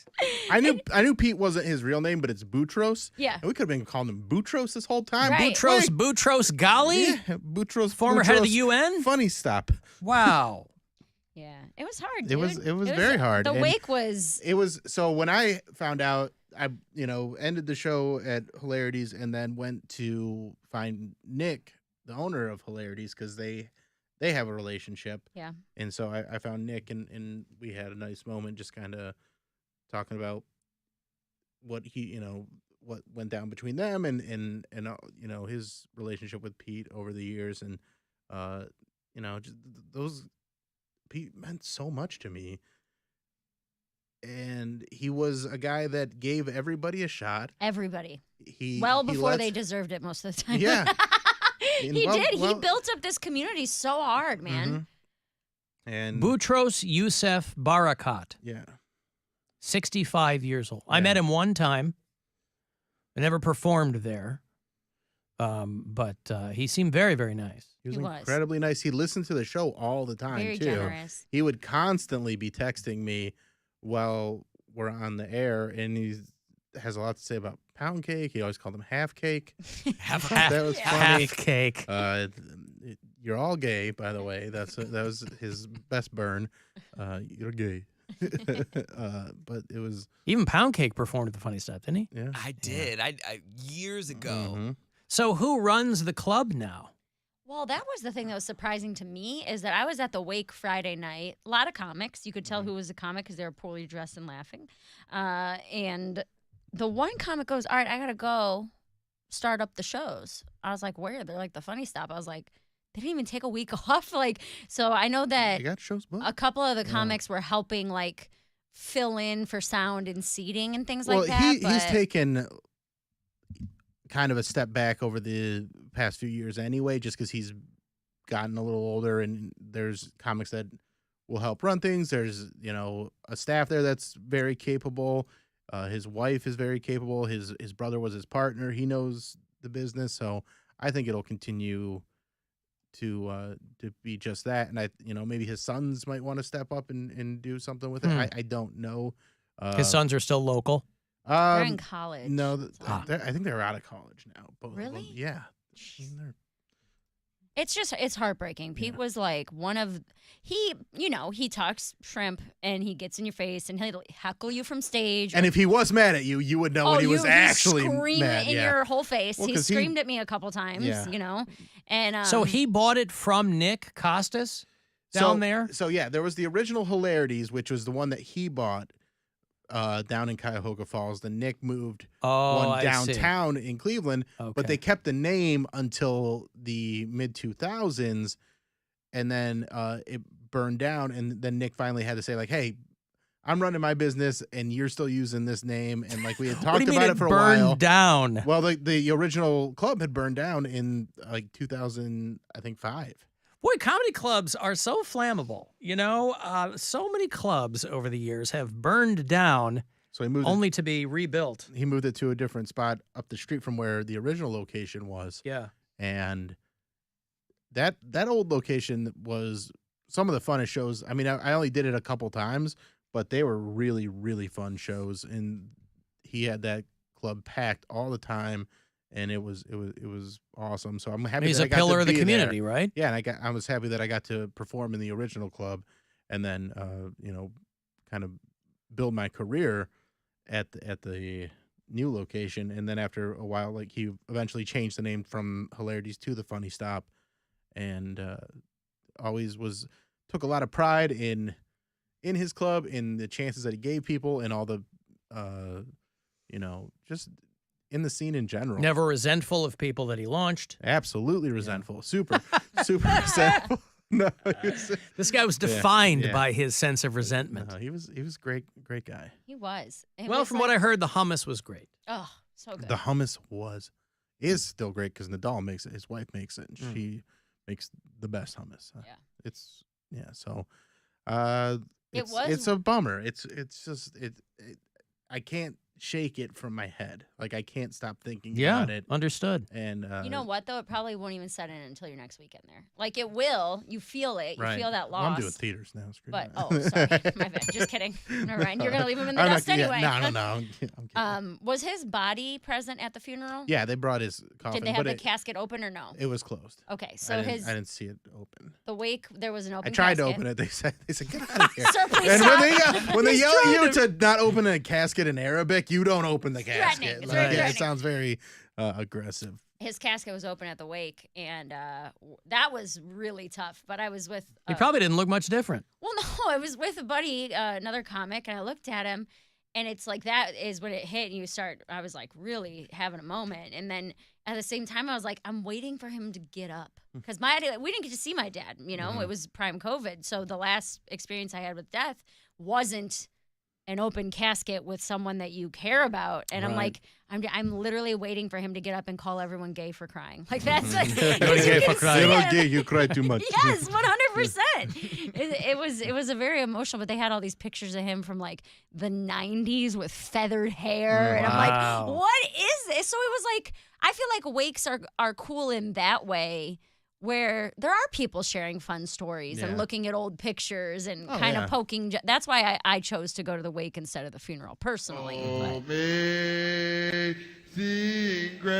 Somebody recorded this at his service.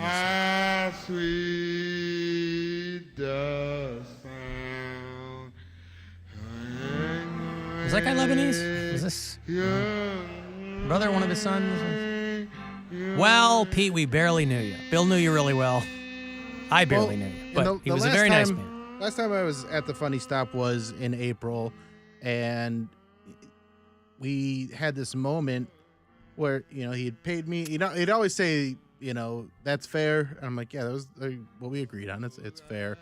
And then we just kind of talked for a little bit, and I'd update him on what's going on with my life and my family and my kids and everything like that. And he'd tell me about his boys and what they're up to. And we talked for about 10, 15 minutes, just a couple of dads talking about their kids. Right. And I'm really happy to have that as my last memory of him, because He was like your comedy dad. Yeah.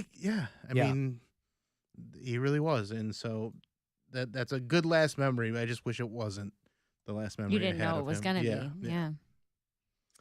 I've got to take a break here. If you want to send a text for something, 35192 is how you get me there, and we'll be back. It's the Alan Cox Show on 100.7 WMMS. And everywhere you go on our free iHeartRadio app. Buzzard Fest. August 4th at Victory Park. Buzzard Fest. Featuring Incubus, Bush, Live, Filter. Buy your tickets now before the price goes up on the 11th. At WMMS.com. Sponsored by Circle K. iHeart and Circle K want you sitting pretty. It's easy to enter. Just swing by any Circle K now through July 30th. Scan the QR code and you can win the hottest seats in the house to Buzzard Fest. Check out WMMS.com for more info. Circle K. Take it easy. Your afternoon drive is brought to you by the Ken Ganley Auto Group, Ohio's #1 automotive retailer. The Cult. Under the Midnight Sun. July 12th. MGM Northfield Park. Tickets on sale now at livenation.com. The Cult. Under the Midnight Sun. Live. The all-new Nissan Ariya is a fully loaded EV. It's brimming with style and power. Up to 389 horses.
From the Barrio Tacos Tequila and Whiskey Studios. The Buzzard. The home of the Buzzard. Buzzard. This is 100.7 WMMS. Cleveland. It's time to give stuff away. Alan Cox gives stuff away. Hey, I want to go see Mudvayne, the pride of Peoria, Illinois. They're back in the headlining spot in the Psychotherapy Sessions Tour. And it's a solid lineup. Boy, this is going to happen August 4th. If you're not going to Buzzard Fest, maybe you can go see Mudvayne. They're bringing Coal Chamber, Guar, Non-Point, and Butcher Babies. Hacha, hacha. That's all going to go down at Blossom, Friday, August the 4th. Tickets for the show, all the info. It's part of the Minutemen concert series. You can go to livenation.com. I'll hand you a couple of tickets here. 2 for Mudvayne and Company. Good luck. Caller 10. 216-578-1007 or 800-348-1007. When the world just seems too crazy. Gaze into the eyes of a child because you'll probably find a booger. And man, is that a hoot. The Alan Cox Show on 100.7 WMMS.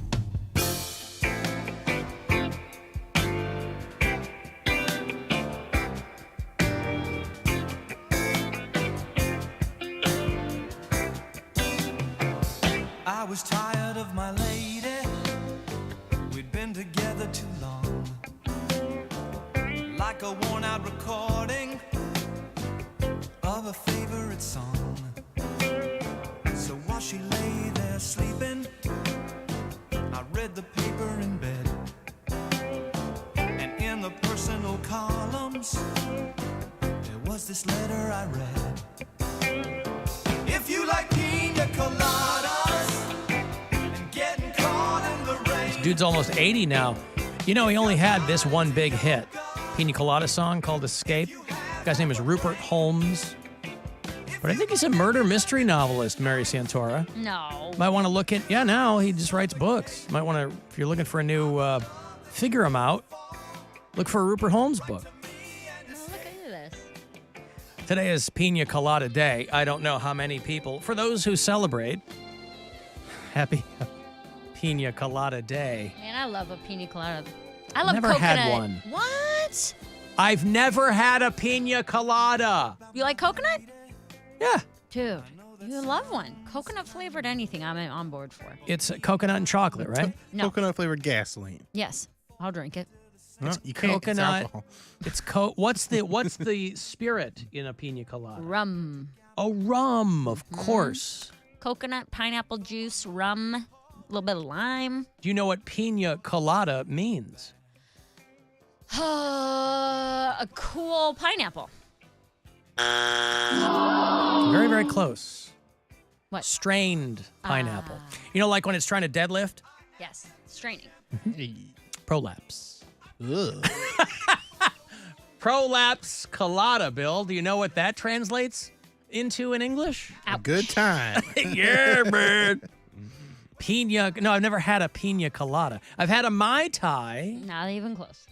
Really? Doesn't that have rum in it too? It does, but it's like So it's close. Completely different juice. So it's close. No! You said not even close. That's They like- have the same base. That doesn't matter. That's like saying a vodka soda and And any other drink with vodka are close. Yeah, are exactly the same. No, you No. said not even close. A Mai Tai and a pina colada are two different consistency, different flavors, different colors. Fine, different but they have the everything. same base spirit. That's like saying that all beer is the same. But it's all beer. But that's like saying that You said not even close. You're saying a summer shandy and a porter or a stout is the same thing. Not the point. They're both beer. They're close to one They are another not close in that they are the same thing. Okay, you and Cody are both broadcasters. Yeah, Does that make you guys close now to the you're- same? Now Yeah. we you are. got it. Yeah. Okay.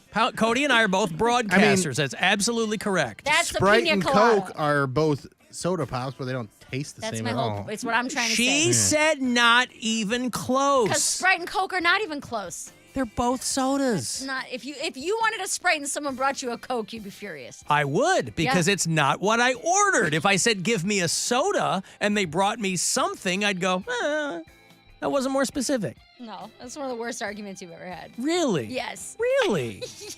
I can't be alone in Yeah, this. because they're both vodka-based, that they're similar? You said not even 'Cause close. they're not even close. I'm not. All I'm saying is, granted, the drinks are going to have different ingredients, but to say they're not even close, if they both had completely separate ingredients, you say screwdriver and a White Russian, not even close. But two drinks that both have the same spirit in them.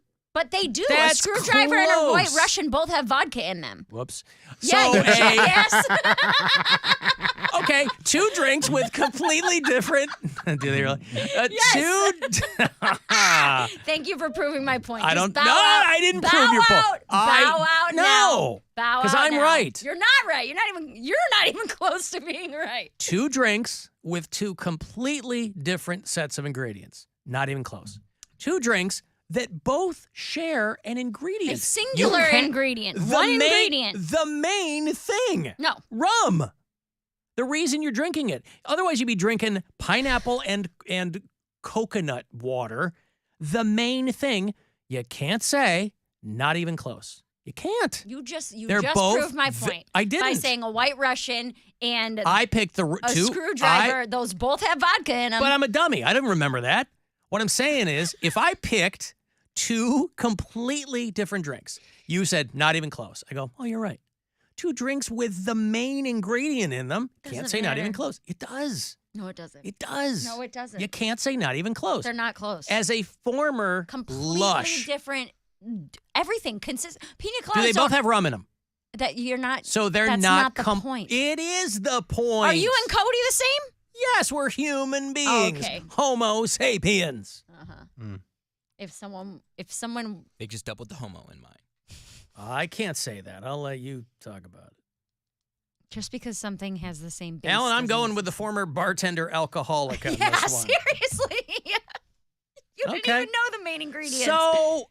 So two drinks. So a pina colada is rum, coconut, and pineapple. Yeah. Right? At, At its base. core. Yeah, At its yeah, core. yeah. So three ingredients. The Mai Tai is rum. What else? It's got like orange, whether that's orange curacao or an orange liqueur. Okay. Lime Is it juice. fair to say that they're both kind of 3-ingredient drinks? No, because the Mai Tai has more than that. It has usually like an orgeat. I think that's how you say that. ORGEAT. Orgeat is how I've always said it. I could have been saying it wrong this entire time, which is like a syrup and lime juice. So, but they're both rum-based drinks. And to God, you're you, driving me nuts and with this. to you, you're saying they're not even close. Right. Okay. And Those are I'm very saying different that flavors. Completely that's different flavors. not the point. No one's arguing that. It's the difference between two things made up of two completely different lists and two things pretty different, except they share one thing. Okay.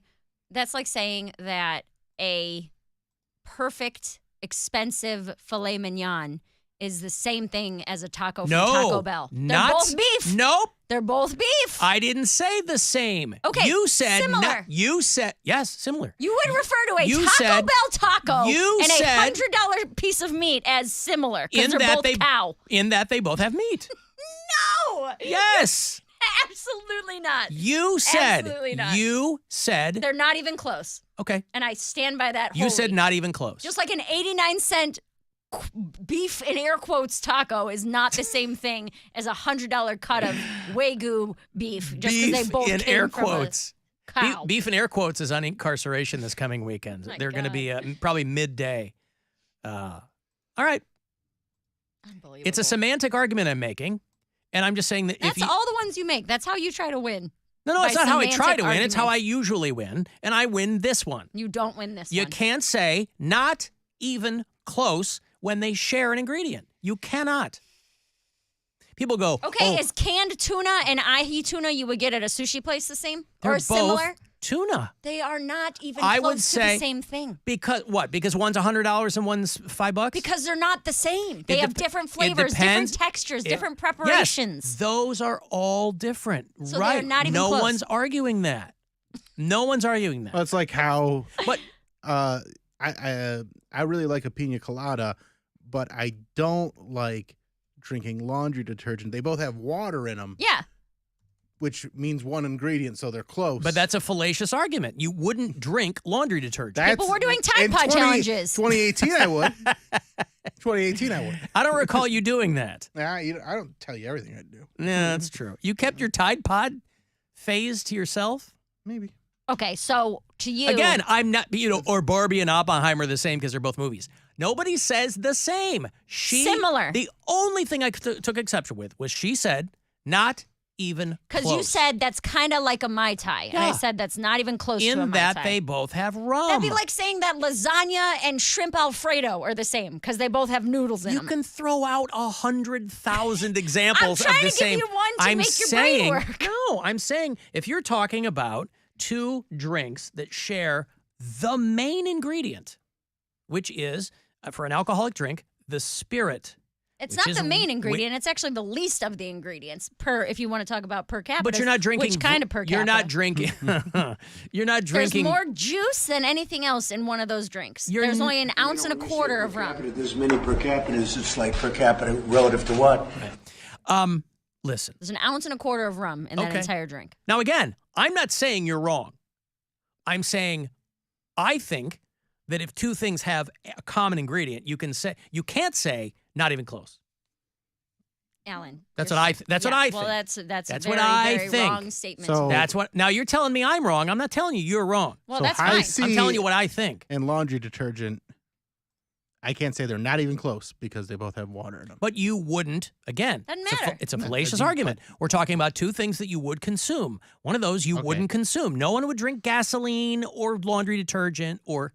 All right, so They are not even close in that you wouldn't consume one.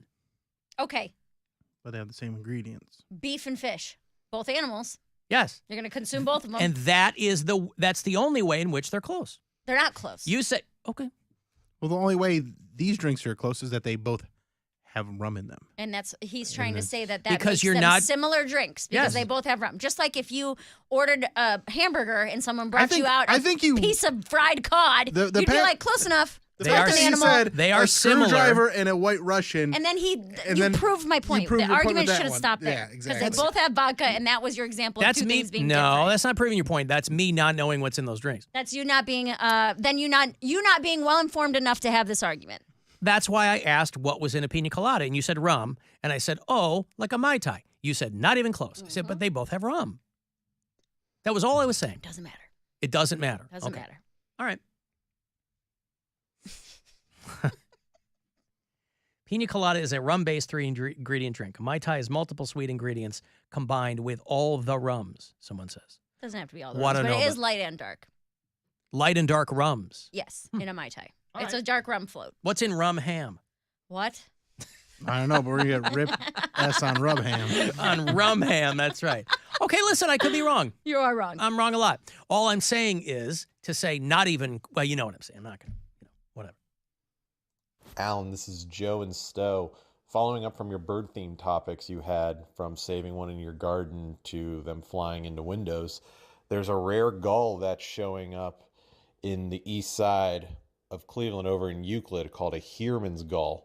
Cleveland.com wrote a story about it. Thought you might be interested in reading it. Hate the show. Okay. A Heermann's gull. When were we talking about bird? Oh, before I left. When you rescued The bird, right. in an act of heroism. Right? Oh, pardon me. Boy, those seagulls, I'll tell you what, any kind of gull, they're scavengers, boy. They're pirates. Don't have any food. And this is what makes it so difficult when people are like, hey, we're going to have a picnic on the beach. Those gulls, they'll come right in there and take all your food. Mm-hmm. All of it. Snatch it right out of your hand. Yeah. I mean, you could be sitting there eating two identical things. Mm-hmm. Like Tuna- a turkey tuna fish sandwich and a sandwich, piece of pizza. Ham sandwich. Hey, Leslie. They both have bread. Hi, guys. Hi. Bill told me to call in the show, and I don't know. Good for you. Why did he tell you to call in? Because we were talking about different parts of the city and how no one calls over by the hospitals Midtown, and Leslie's like, I call it Midtown all the time. So Because you work over there, Leslie? No. I worked over there for like 5 years, and it might just be like corporate speak for like, oh, the businesses that actually worked in the area and were around there. They were always referring it to Midtown. There was like a Midtown police blotter, all this nonsense. And I didn't realize how poppin' it is in that neighborhood until we would get like notifications from HR going, hey, don't go walk around the block on your lunch break because you might get shot. There's been another hold up at the KFC that was right across the street. So that was always fun. Well, that might have been, I mean, if all the businesses were calling that might have been like a chamber of commerce type thing too, right? Where they just drill it into, hey, we're trying to make Midtown happen.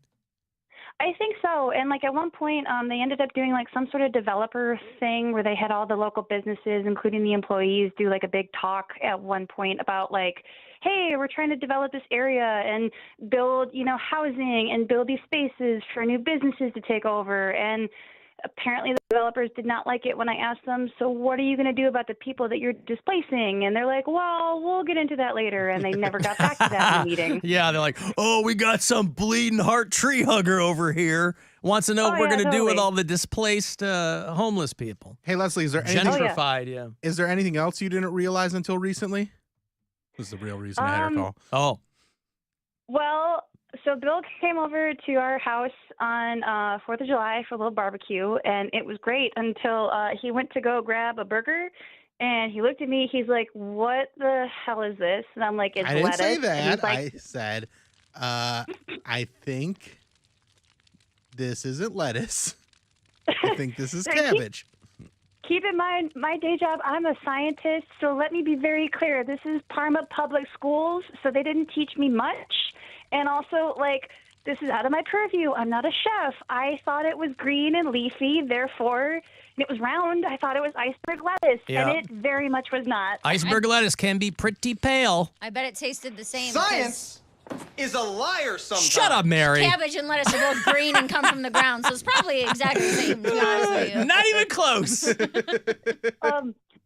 As an aside, I did actually want to thank the show. Alan, I emailed you back like a couple of weeks ago about like my husband's cochlear implant thing. And he's a couple of weeks post activation, and he's been streaming the YouTube like to his implant to try to learn how to hear on that side of his ear. So like having listened to the show for several years because of me and like knowing what your voices sound like, you're helping him like for the first time in his life be able to hear. It's still all like kind of garbled, but he's able to like watch the YouTube and be like, oh, this is Alan. These are the words he's saying, like with closed captioning and stuff. So I just want to say thanks for helping my husband and all of that jazz. Even the closed captioning is snarky, I bet. Yeah. Oh, 1,000%. And Listen, even with that implant, he could hear that was cabbage and not lettuce.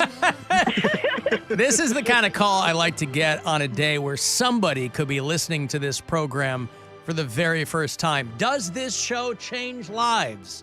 Does this show help the infirmed become less infirmed?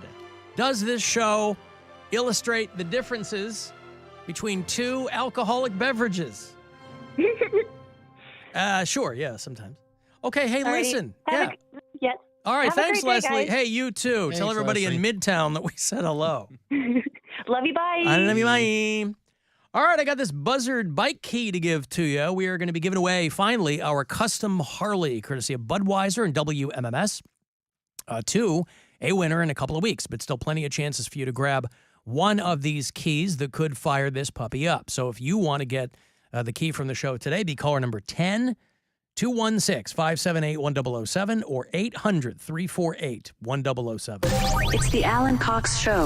On our free iHeartRadio app and your favorite smart device.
Who?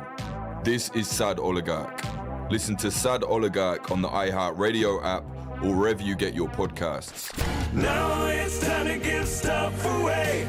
Time to give stuff away. Summertime means beers, barbecues, and fishing the occasional drunk friend out of the lake while he searches for his arm. Hey, buddy, you find it? This is the Alan Cox Show.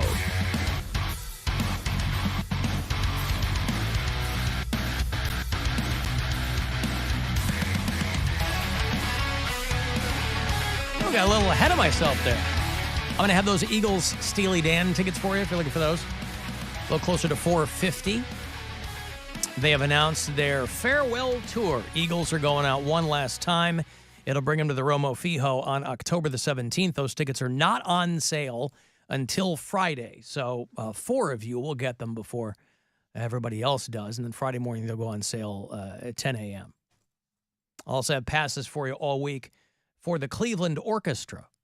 This is right up Bill Squire's alley, as he is a patron of the arts for a long time. Love it. They're doing Lord of the Rings, The Two Towers. So if you're a double nerd, it's going to be good news for you. They do that on the big screen. The Cleveland Orchestra performs the score live at Blossom. They did Jurassic Park this past weekend. Oh, you did really? They did. I didn't get to go. Oh. I had things going on, and then like my only free night was Sunday night, and I just wasn't feeling very good. I think that was the first one they did. They're doing Lord of the Rings. They're doing Disney's Sound of Music. This is Sound of Magic. Is that typo? Must be Sound of Music. Unless it's like Fantasia, Sound of Magic. Right, except that's called Fantasia, right? No, but Maybe they can't use that name. No, because of Fantasia Barrino? Yes. Okay, I'll double check, but I'm just reading it right now as written. So anyway, a 4-pack of tickets for Lord of the Rings out at Blossom with the Cleveland Orchestra, which is the last weekend of this month. It is the 28th, 29th, and 30th of this month. Why weren't you feeling well yesterday? Just all weekend, I had just had something going on. I think I internalize a lot of my sadness and grief, and it manifests as diarrhea. Oh yeah, Right? you got the somber scoots. Yes, sand squirts. Yeah. All right. Well, sorry to hear that. Are you okay now? Yeah, I'm much better now. All right. Friday, Saturday, Sunday was a little. It's probably all the 4th of July food, dummy, and alcohol and stuff. Is that true? Did you go ham, if you will, on the 4th of July? I didn't really. It was more because the only night 4th of July I didn't drink much. I think I had like a couple of White Claws, and then Friday I went to a couple of White Claws at the Guardians game. I wasn't drinking that much and wasn't it was just might have been something I ate, but I think it was a combination of that and being sad. The sad scoots. Maybe that's what it was. Your body's like, we're crying out of one hole or another. Yeah. So you choose. And there's other things. Oh, so this I didn't even talk about. Because I was stressed all week for that, and then also with Pete. My daughter with my Pete. With my Pete. My Pete made me sad. With But then daughter and also, my Pete. My daughter was on Monday. I get a call from my ex-wife, and she had just sent me a location for my oldest daughter, and she calls me up and she's like, "Our daughter is at this location. There was a shooting there. I was on the phone with her, and then the phone went dead. You need to go there right now," because my ex-wife was in Kentucky, so she couldn't get there. And I was like, okay. So I run down to my car, and I'm like on my way, and then But for a minute, just quickly, she called your ex. She was on the phone with my ex saying she just saw someone get shot. Okay. And then the phone went dead. Oh, I see. So that's why she was freaking out. That's why she was freaking out, Gotcha. because we thought that something happened. Right. Like she was getting shot at or got shot as well. So then I jump in the car and I'm heading down to Akron where she was, and I got another call and she said, "Oh, she's okay. The police are there. She's, Mhm. But she did see a woman get shot right in front of her. The woman is in the parking lot. She was inside the store, and she was like walking out and just saw someone jump out of a car with an AR-15, Pop, pop, pop. shoot this lady 6 Oh, times, God. and then drive off. An AR-15. Yeah. It wasn't even like a Yeah, this is like a handgun. targeted hit. No, you're on leaving. this You're lady. leaving part out from what I heard. What is that? The lady was holding balloons. Oh, she was. Yes, she was. Yeah. So that to me is the sad. That's the postscript on that thing. The woman falls to the ground. Mhm. Those balloons all go into the air. Yeah. It's almost cinematic, and they drive off. I assume. Yeah, it's pretty very wild. scary, very, very sad situation, and I'm just, But your daughter's okay. My daughter's okay, but somebody else's daughter died, and that's very sad. Yeah. So between Pete and that, like, it was just kind of a tense week, and she's handling it okay, but it's also one of those things where I don't think she's gonna feel safe going out in the public for a while. Listen, you never forget your first time seeing someone get shot in front of you. And sometimes it happens when you're younger. Sometimes it happens when you're older. Sometimes it doesn't happen at all. But I vote not at all. I don't want to see What's that? Right. I said I vote not at all. I don't want to see that. Well, nobody wants to see it, but depending on where you are, Well- the likelihood of you seeing it There's some people is that a want little to see higher. that. I don't think anybody wants to see People that. go to Anybody not in the game wants to see that. Whenever these videos go viral on Facebook or That's whatever, different. That's morbid curiosity. They look it up. Nobody and they wants watch to, it. but nobody wants to be there when it's happening right in front of them because they don't know what's flying their way. So, yeah, nobody wants that. Watching, that's completely passive, right? Watching a video of it, that's human nature. That's morbid curiosity. The bullets aren't going to come out of your laptop. I know, but it hurts the spirit all the same. Well, yeah, none of it's good. I was reading about this dude, and you hear these kinds of stories all the time, but I was reading about this guy who had been a Taliban interpreter. One of these guys that worked for the U.S. Army was contracted by us, and, this was a real source of consternation for a long time after leaving Afghanistan and is getting these interpreters out of the country because they had put their own life at risk to assist the United States in trying to get their families out and whatever. And there was this guy who was an Afghan interpreter, young guy, 31.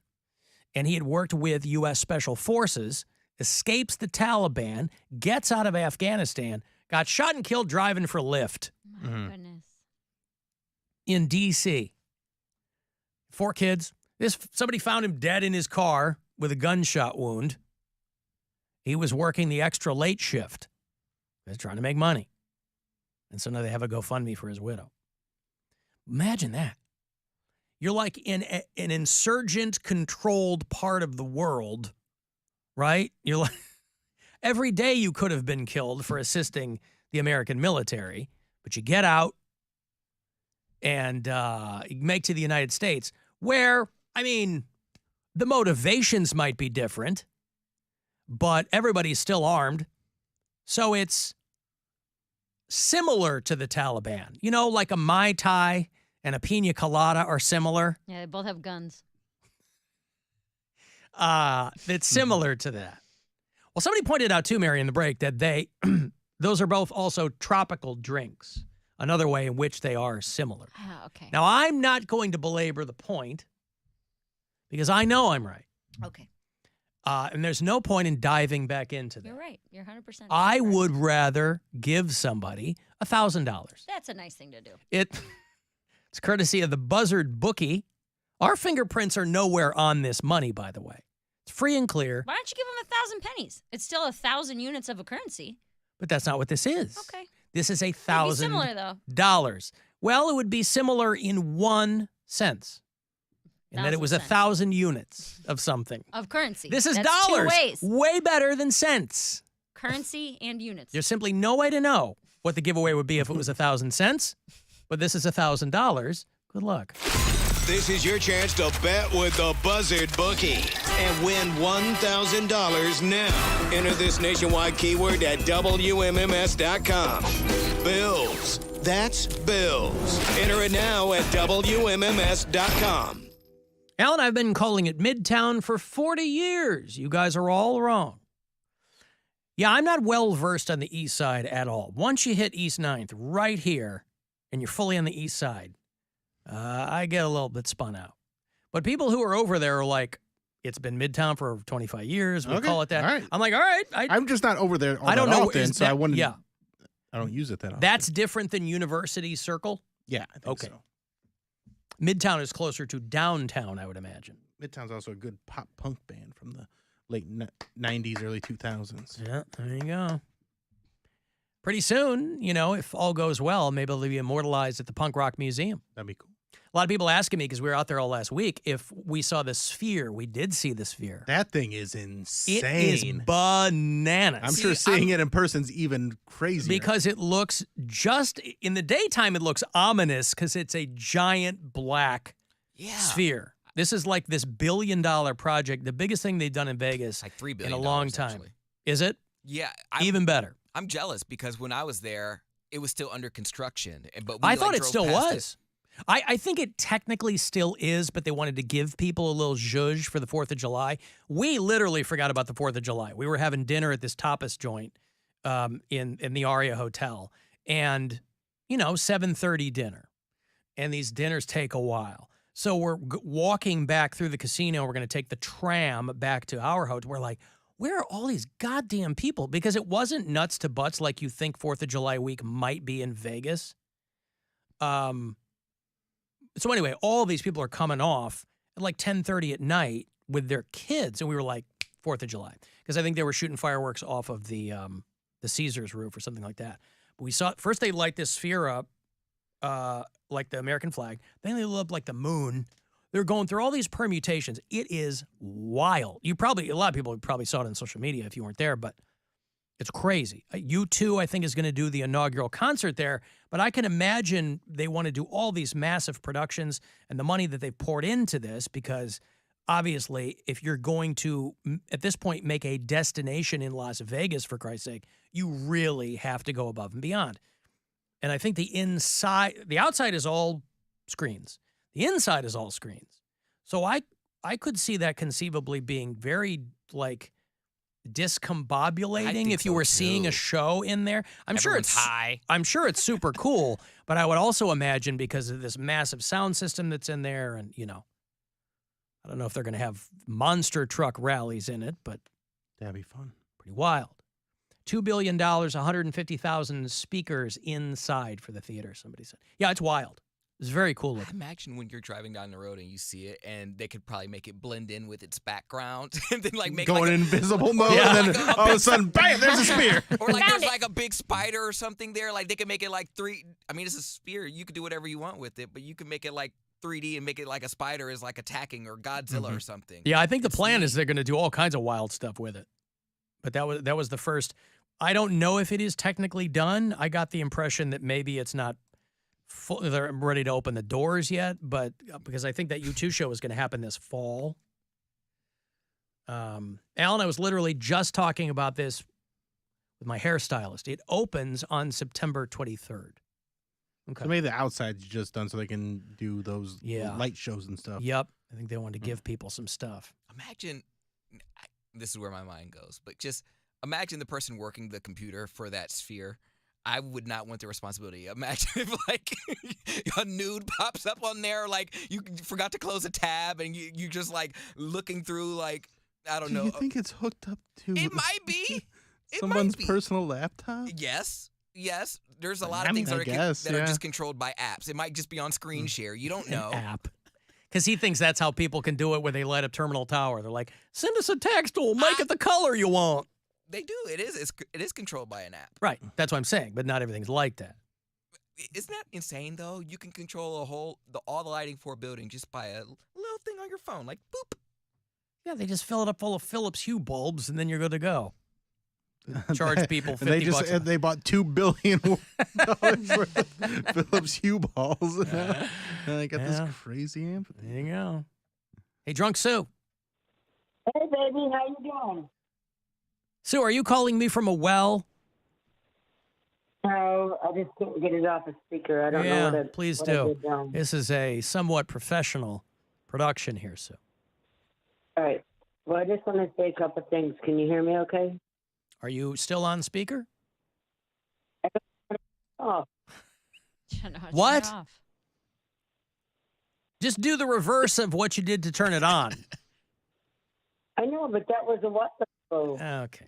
So you said I'm going to take it off speaker. Did you just then actually get closer to the speaker? She probably just got close to the phone. Yeah, she's like, here I am. Can you hear me now? I'm on my speakerphone, but I don't know if you can hear where I'm.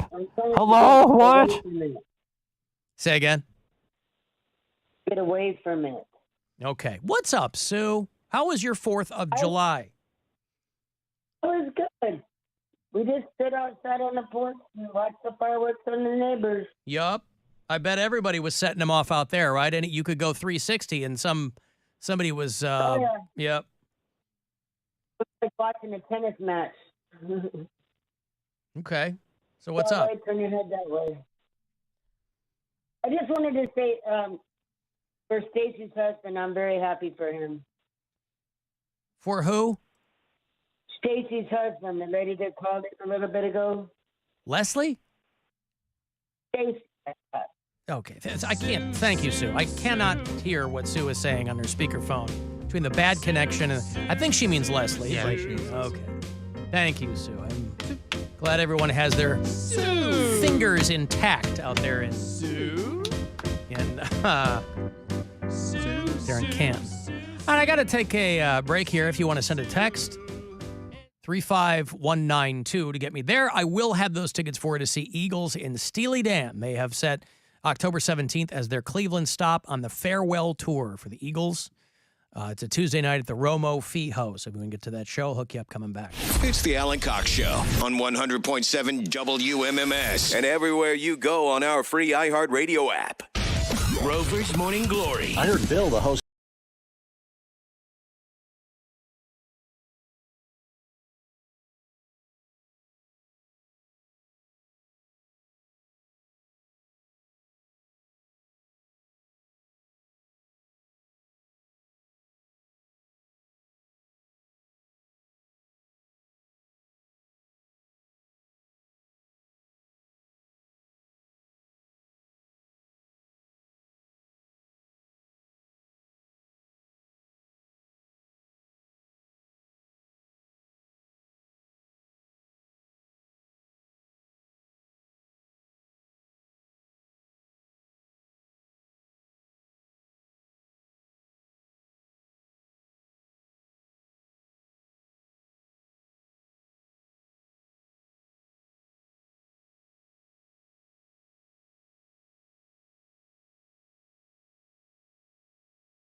Hall of Fame in 1998. And who's the one Don Felder is the one that I'm forgetting about. Don Felder was also, he was the lead guitarist of the Eagles for a long, long time. Those guys are all still alive. It'd be cool if they brought him out. I think Felder was the one who does that classic Hotel California solo at the end. Considered one of, if not the greatest solo in rock and roll, is the last couple of minutes of Hotel California. Anyway, who cares? If you're not into the Eagles or Steely Dan, you're not going to care. But I do have those tickets all week. Are you trying to tell me that Jonah Hill is a douche? What? Crazy. Come on, man. Come on now. Come on. Never meet your heroes. Jonah Hill's ex-girlfriend is... Ex-wife. Oh, really? That's this what said I read. ex-girlfriend. I thought it was ex-girlfriend. Oh, I thought it was his ex-wife and they got divorced. I could Sarah be, Bray, could be this totally says wrong. former flame of about a year. Oh. Back in 2021. She was a surf instructor, and she's putting all of his texts on blast. Man, I don't like this. I never like it. Like, that's not cool. No, it's not. What is the point? You have a bad breakup, and then you go, everybody thinks you're this cool guy. I'm going to set them straight. Like, which nobody. Let me show them their Come texts. on, man. Yeah. I mean, you'll never... If you're in, if you're on the downside of a relationship, you'll never text anybody else the way you text a person that you're in love with or angry with or have an intimate relationship with. Listen, I don't like Jonah Hill. I just never have. He doesn't scratch me where I itch. Everything, most of what you hear about the guy is that he's just a dick. He's a rich kid who got famous. Whatever. That's not his fault. He won a kind of a lottery. Fine. But when the girlfriend posts and it's not like this guy was like, I'm going to shoot you. It's the most Jonah Hill type of douchebaggery you could possibly expect. It's not him going, I'm going to crawl in the window and strangle you. It's just him telling her, I don't like you posting photos of yourself in a bathing suit. And she's a surfer. I am the best boyfriend on earth and all this crap. The dude's got issues. He's got issues. Whether it's his weight or how, he's a guy who, he's an insecure dude. If you know who Jay Baruchel is, he was in a movie. They were in This Is the End, and they did not get along, boy. Skinny Jonah Hill was actually quite hittable. That's what I'm saying. Skinny Jonah Hill. And he's currently skinny Jonah. I think he's currently very skinny Jonah Hill. Like there's some paparazzi pictures of him like walking. He has some style to his hair, some pep in his step. Tight, tighter fitting clothes. He looks good there. And then he gets like this big geeky vibe, and he has, he gained a little weight, has the big beard again, and then like this mullet comb over. Well, he's got like the long comb back hair. He's got the big chest piece. He's wearing he's got a big head. Well, whatever. I mean, listen, I just whatever he looks like is that's who cares. But I just don't think he's funny. I only like him in dramas, but he's supposed to be a funny guy. But anyway, man, I cannot get into the posting of the texts. Because what's the end game for that? Just to show that he's not a great dude. But so what? Like, it's not going to change anything. I mean, he has a kid with someone else. A newborn. Like, it doesn't even sound like a bitter ex-girlfriend thing, though. Like she's upset about the breakup and wanted to flame his name. No, I get it, but like how long after first of all, why do you have all those texts unless you're going to do something with them? I keep all my texts. Why? Because I don't feel the need to delete them. Why? But why? But why delete them? Why not? But why delete them? Why not? What's the difference? You guys are making the same argument. I don't feel the need to delete them. Because deleting them is super easy. Keeping them easier. Also super easy. It's also easier. No. It's also super easy. I just don't know. Granted, I like a zero inbox. I know I'm that guy already, but I don't have any new. Like I open. But you like receipts. I'm asking you specifically because you like receipts. And so there's got to be a part of you, and every person who does it, who goes, man, these might come in handy. And that's a weird thing. Maybe not. I shouldn't say weird. A lot of people do it. I like I think having it's my a- text because like well, I feel I'll like- text people things and forget about it, like dates for shows and times and That's like, completely different. yeah. I'm talking not about doing it to post. Like I don't post. That's people's- housekeeping. I'm talking about like texts with a current or ex-girlfriend or Well, I would boyfriend. never post them, but I also think in my mind it goes to I'm sure they're probably keeping mine. So I'm gonna, keep mine. But again, they this have is mine, a. I'm gonna keep mine too. I don't know if this girl, she's a pretty girl. I don't know if she's in Hollywood. She's a surf instructor. It's not like Jonah Hill is the last celebrity she's going to date. I don't get the point of it. She's like, I just want people to know that he calls himself effeminate. He's really not. Okay. Most people are doing something like that they wouldn't want publicly done. But again, it's just super, like, right down the middle, Jonah Hill douchey, where he's texting her like, your pictures are triggering for me and hurtful. And it's like, okay, dude. This is just a dude who, it's a lot of therapy speak, which Mary know. We all know. We've all. I've made my boundaries really clear. Well, you know what I mean? That's all therapy speak, which in the context of a relationship, you might not care for it. But why blow that out there? Again, Also, it would be different if he was like, I can't believe, all caps. It's not that. It's like literally like, he recorded his therapist conversation and transcribed some of it and told her what his therapist told him to tell her. Okay, but at the same time, I think what's upsetting people is that the things he was doing was not setting boundaries. He was making an attempt to control her and manipulate her because boundaries and ultimatums are different. But if you're not dating Jonah Hill, why do you care? But no. I'm just saying is that we can't do. I'm not dating Jonah Hill, but she posted it. Okay, Yeah, so right. now that's going to It's open out there. conversation. Would you date Jonah Hill? No. He looks too much like Because Jack he's Black. Jewish? No, I don't like chubby guys. I've heard this 1,000 times. She likes fat gingers. What are you talking about? I don't like chubby guys at all. Sorry, Bill, love you. Ouch. What? Anyway, I don't like chubby guys at all. Sorry, In a sex Bill. way. Love you. I'm gonna keep my mouth quiet. She said In she a doesn't. sex way. She said she doesn't like them, but she loves you. That's yes, nice. that's different. Yeah. But what he's doing, Not even close. Not even close. What he's doing is he's not explaining his healthy boundaries. He's giving her ultimatums, which are probably two has, completely though. different things. That's why I don't like the posting of the text because they're out of context. But could- also- could make Right, and one that's look true, too. crazy. She could delete text messages in between these and then just screenshot the ones that she has left over. It doesn't do any good. You can make. I'm sure. I send a lot of out of context texts, just randomly what's going on in my mind. Poundcake to the brings up a group good chat. point. You know the most important text? Context. Listen, here's the thing, all right? Jonah Hill, whatever. I mean, they weren't married. They dated for less than a year, and They were going. dating. He's like, and again, it's all therapy speak, these boundaries. That's when ultimatums are when you go, no, thank you, we're done. I don't like ultimatums. A lot of people make ultimatums. But it's not even the whole point of why people are upset is that it's not even really therapy speak. He's exploiting therapy speak. He's using terms incorrectly. That's shades of difference. He's though. using I mean, terms incorrectly. Those Like are what? Boundaries. What he's explaining are not boundaries. But that means something different to different people. There's a definition for each word, right, Mr. Wordsmith?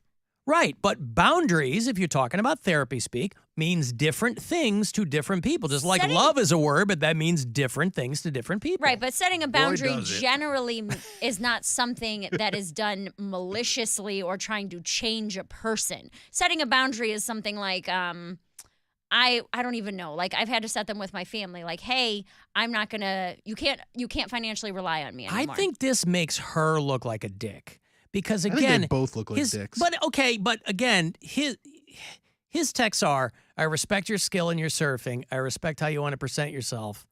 I respect however you want to live, but I also respect myself and my own life and what I let into my heart and my inner circle. This is not. I'm going to climb in your window and kill you. Like I know that's it's worse. That's the kind of stuff. Just the posting of your texts with people. No wonder nobody in Hollywood trusts. Just regular people. You don't even have to be famous. But where's the ones that, like it was the I don't want you. Yeah, Here's the things that that's bother what- me. yeah. I think that's the one that got people more upset. Where it's like surfing with men.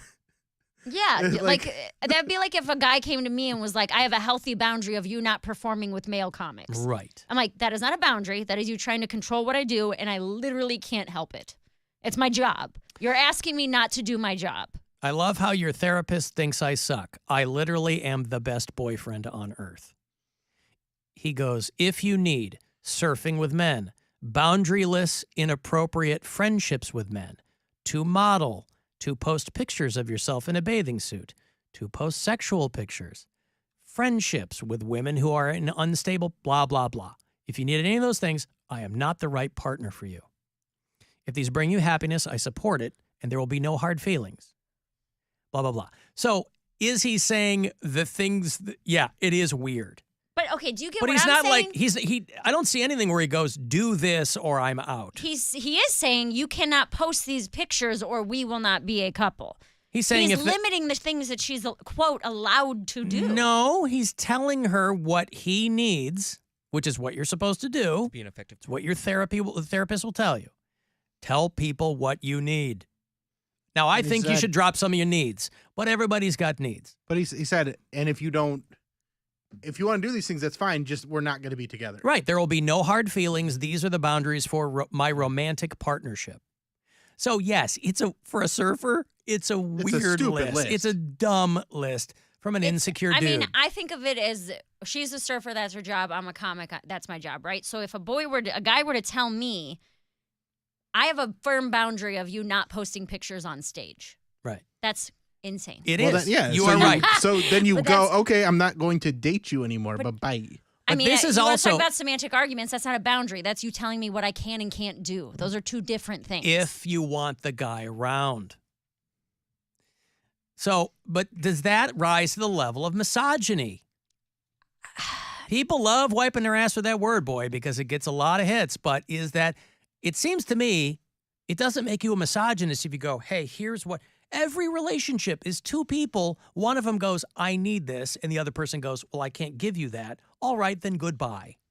Okay. And it's super messy if you have kids and property, all that crap. But in a situation like this, you just go, this is all why they broke up.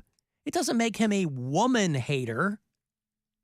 And she said that these were texts. They were in couples therapy. After dating for a year. For a year. So, yes, Jonah Hill is a deeply insecure guy, but it's a Hollywood thing, too. So, when every tabloid is like, got the calipers out to see what he weighs this week, that sucks. The couples therapist, because these are her captions. Dr. Stern is the couples therapist we were seeing once a week for 4 months. That's 16 sessions. So many. Dating less than a year. So, yes, a lot. We don't know. I don't know what her texts are. And that's true. She's not going to post. Point. She's not going to post her crazy texts. She just posts all of his, and then hers is understood. So, what would be an example of a healthy boundary then? Something in that would be like, that's like something that you have to set up for yourself. Like I can't tell you what to do, right? I can't tell you what to do, but I can say, okay, and this. Well, his boundary was basically, I'm not going to date you if you're going to do these things. Yeah. And I mean, every one of those conversations is fundamentally a type of ultimatum. If you need this, I can't be your person. It's not like you have to do this. Every relationship is an ultimatum. Do you want this? Yes. Great. Do you want this? Yes. Great. Do you want this? No. Well, that's a big deal for me.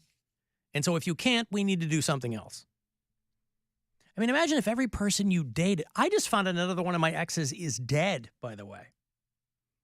Purely coincidental. Huh? The two? Yes, that is two. Interesting. The ones that I know of. I was talking to somebody. I was talking to a friend. He goes, remember that girl you dated? She got out of the Army and you guys were all hot for it. She threw you on the hood of the car. I might have even told that story before. Just being all playful. She threw me on the hood of a car. I was never so turned on in my life at that time. And I was like, yeah, I wonder what happened to her. Dead. January of 2021. Over 2 years. It says died suddenly. You know what that means? I'm like, so, and we didn't date that long. Imagine if, and this was pre-text, this is a long time ago, but I mean, imagine if somebody you dated under a year was posting your text conversations. I just don't get the point of it. What is the point of that? You get paid by TMZ? Yes, maybe. absolutely. I mean, the Well, surf, she- the but she surf did it all instruction on her- game ain't going so well? But she or- posted it all on her Instagram story, so I don't think that is like a TMZ exclusive. Yeah, But they can still. I think she's just they in her reposted it. feelings, and she's like, I just have to get this out there. Healthy examples of boundaries are things that you set for yourself, not for others, Well, right? So you would say like, Well, then he needs more therapy to learn what a healthy boundary is. you would say like, I have a need to feel heard or something like that. You know, where it's like I can't. When we're communicating, you're not listening to me. And that's a big deal for me. So that's a boundary that I've set where I can't be with a partner who doesn't listen. I mean, Alan, what's a boundary? Making things public certainly seems to be breaking boundaries, by the way. Proving his point. No, and again, my argument, much like most of your arguments, Alan, is semantic. That I don't like the fact that he used the term boundary to essentially be manipulative. But again, it has nothing to do with me. But I would You know, rather she posted, I hope my ex has a daughter. Maybe she'll turn him into a real feminist. And then his texts are like, I respect your skill. I respect how you present yourself. I respect that But you're he hot and doesn't, beautiful. though. If you say I respect your skill, then you wouldn't tell me how I can use it. You wouldn't tell me No, he's you not can't saying- promote it. You can't be on. You can't He's- post pictures but- doing this skill. If they're dating. Okay. Yeah, if But we're you going to shouldn't continue, be, you you're shouldn't right. be trying to change the You're- thing that attracted you you're to somebody. correct. But that's why they shouldn't have dated in the first place. These are two idiots that right. That's couldn't also true. figure out Yes. that they were not really right from each other from the jump. If you have to go into couples therapy In 10 with someone months. you're dating, you're not living together, married, no you're not kids. married, it's not a long relationship. You have been together for 8 months and you're like, whew, this isn't going well. This is a doozy. Let's go to some therapy together. Like, this is Well, and I've been idiotic. I've been out with guys for a couple months, 2 or 3 months, who loved the fact, that I was a comic. Oh my God, this is amazing. You're so good. I love it. I've seen you on stage. It's so cool. Blah blah blah. Everybody And then loves it till they're in it for a minute. 2 or 3 months in, they're like, "Wow, you're gone a lot." Yep. And I'm like, "Yeah, that's kind of what this is." Oh, I don't know if I'm comfortable with that. I kind of want someone who. I'm like, "All right, well then that's not for you." So to Bill's point, I know I'm flip flopping a lot here. I'm kind of trying to process it all. And it has nothing to do with me, but they shouldn't be together. I just think the public airing of anything like that, it's just gross. Well, and because of what you said, what are you trying to accomplish here? Right. You're trying to Trying to make him look bad. she's trying to make him look bad. She wants people to even look at that, him in a man. different light now. So what? He's got a woman. He's got a kid with her. Like, now? Really? Hey, Tyler. Hey, Alan, hate the show. Thank you, sir. So I think my problem with it is that he came out on Netflix with that whole documentary about how he's going to therapy, doing all this and that, and then it seems like he's kind of weaponizing that therapy speak in all those text messages. That Yeah, was but my that- initial point. But that's not- also kind of what people in therapy, depending on where they are in their journey, will tend to do. It's like the freshman in college who comes home and is regurgitating everything they learned freshman year, like they're the first All people that have enlightened. ever heard it. And you go, okay, cool. Yeah, I read that book too. You know, like they're giving you some new information because it's revelatory to them. yeah. They have had an epiphany. But that's what a lot of people in therapy are like. You'll be like, I just found out that I shouldn't be this way. Yeah, right. You shouldn't be that way. That's part of why you go and you sit and you figure it out. So you end up with the tools to figure this out. But again, that's all private stuff. They were in couples counseling together. Yeah. It'd be like if the therapist put their texts online. Hey, look what Jonah Hill and his girlfriend were saying. I'd actually respect that more. And be like, look at these dum-dums that came to me. Oh, And they're just man. dating. They could just break up. Just let people live their lives. If he was doing harm to you, and I don't mean psychic harm. Also, That's a sliding scale. I mean, if this guy, people need to learn rejection too, because I think that's where this is all coming from. Is they broke up and she feels rejected by him, and that's a tough thing for people because they don't know They don't understand why it doesn't work. Which out. I would understand if one day he just dumped her for somebody else, but they were in couples counseling. He's telling her what he needs and doesn't It was need. a garbage relationship. Oh my God! This is where the NDAs come in, Poundcake. I gotta go. Clearly, he didn't sign. Or Yeah, she didn't sign that's one. right. I'm going to have those tickets for the Cleveland Orchestra last weekend of the month are doing Lord of the Rings out there at Blossom. So if you're a fan of either of those things, say what? Lord of the Rings. Lord of the Rings out there at Blossom. I'll have those 4-pack for you coming back. From the Universal Windows Direct Weather Center, WMMS Weather.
Radio app, or wherever you get your podcasts.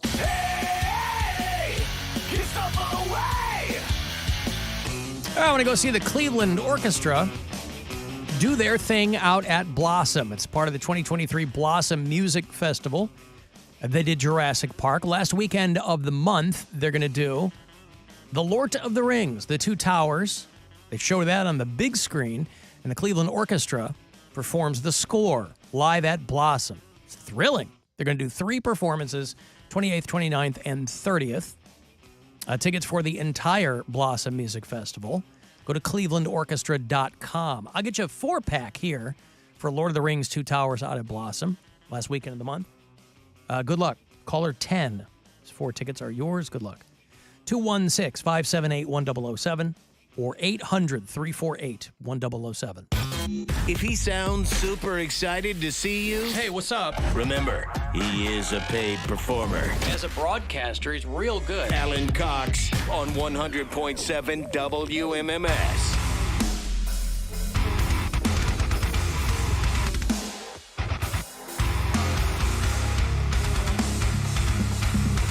Got another $1,000 for you here in about 5 or 6 minutes. Listen at 5:30 or thereabouts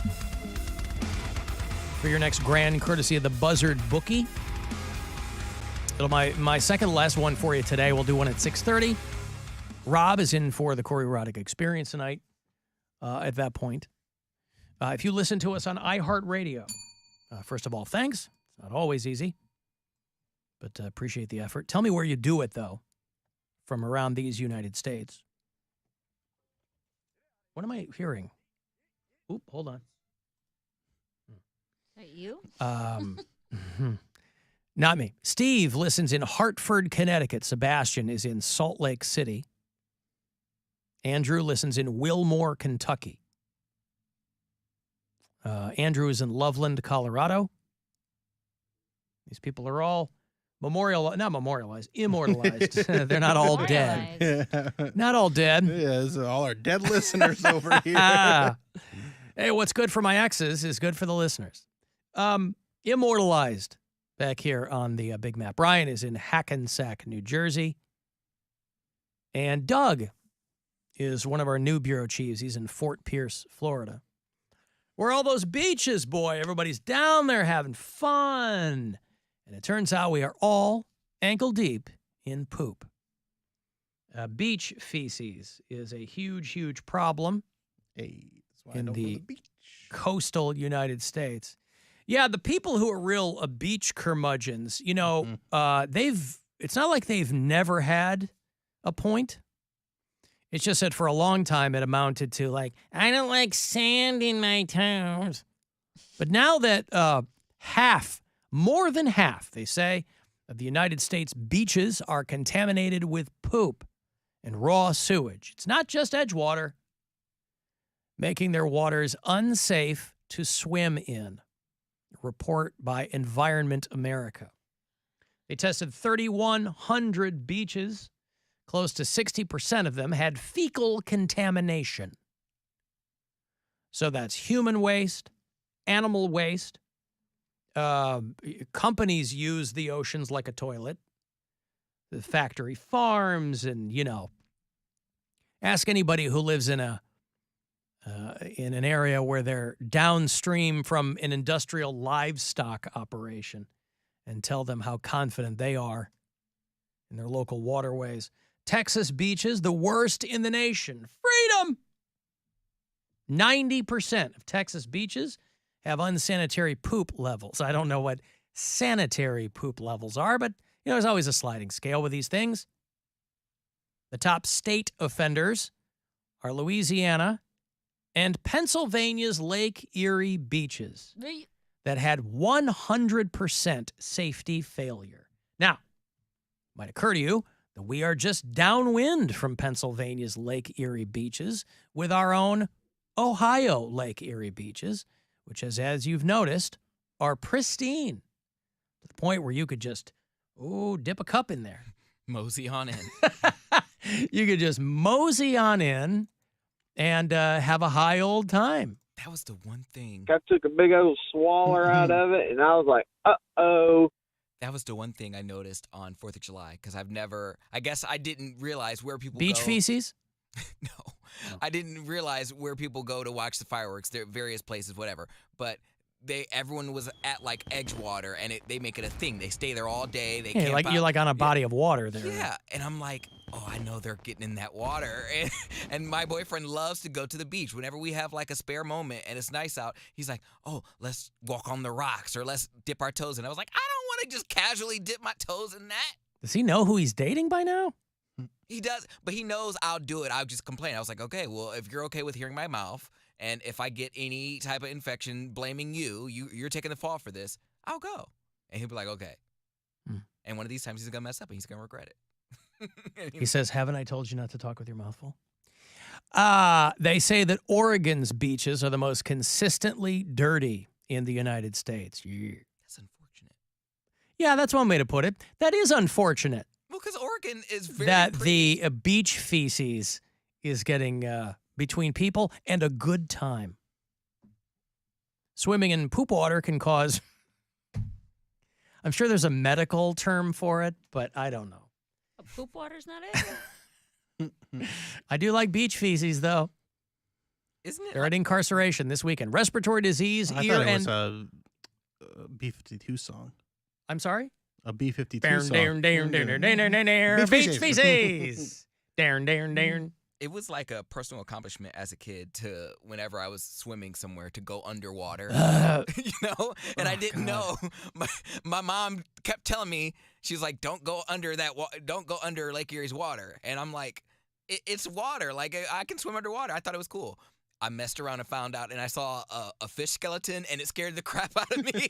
I went under there, and I couldn't see anything. It was all foggy, and I came up real close to like a fish skeleton. I was like, ah! And I ran out. And that was the last time I went underwater in Lake Erie. But, like, that's what a kid does. Like, they take her stupid little goggles, and they love swimming underwater.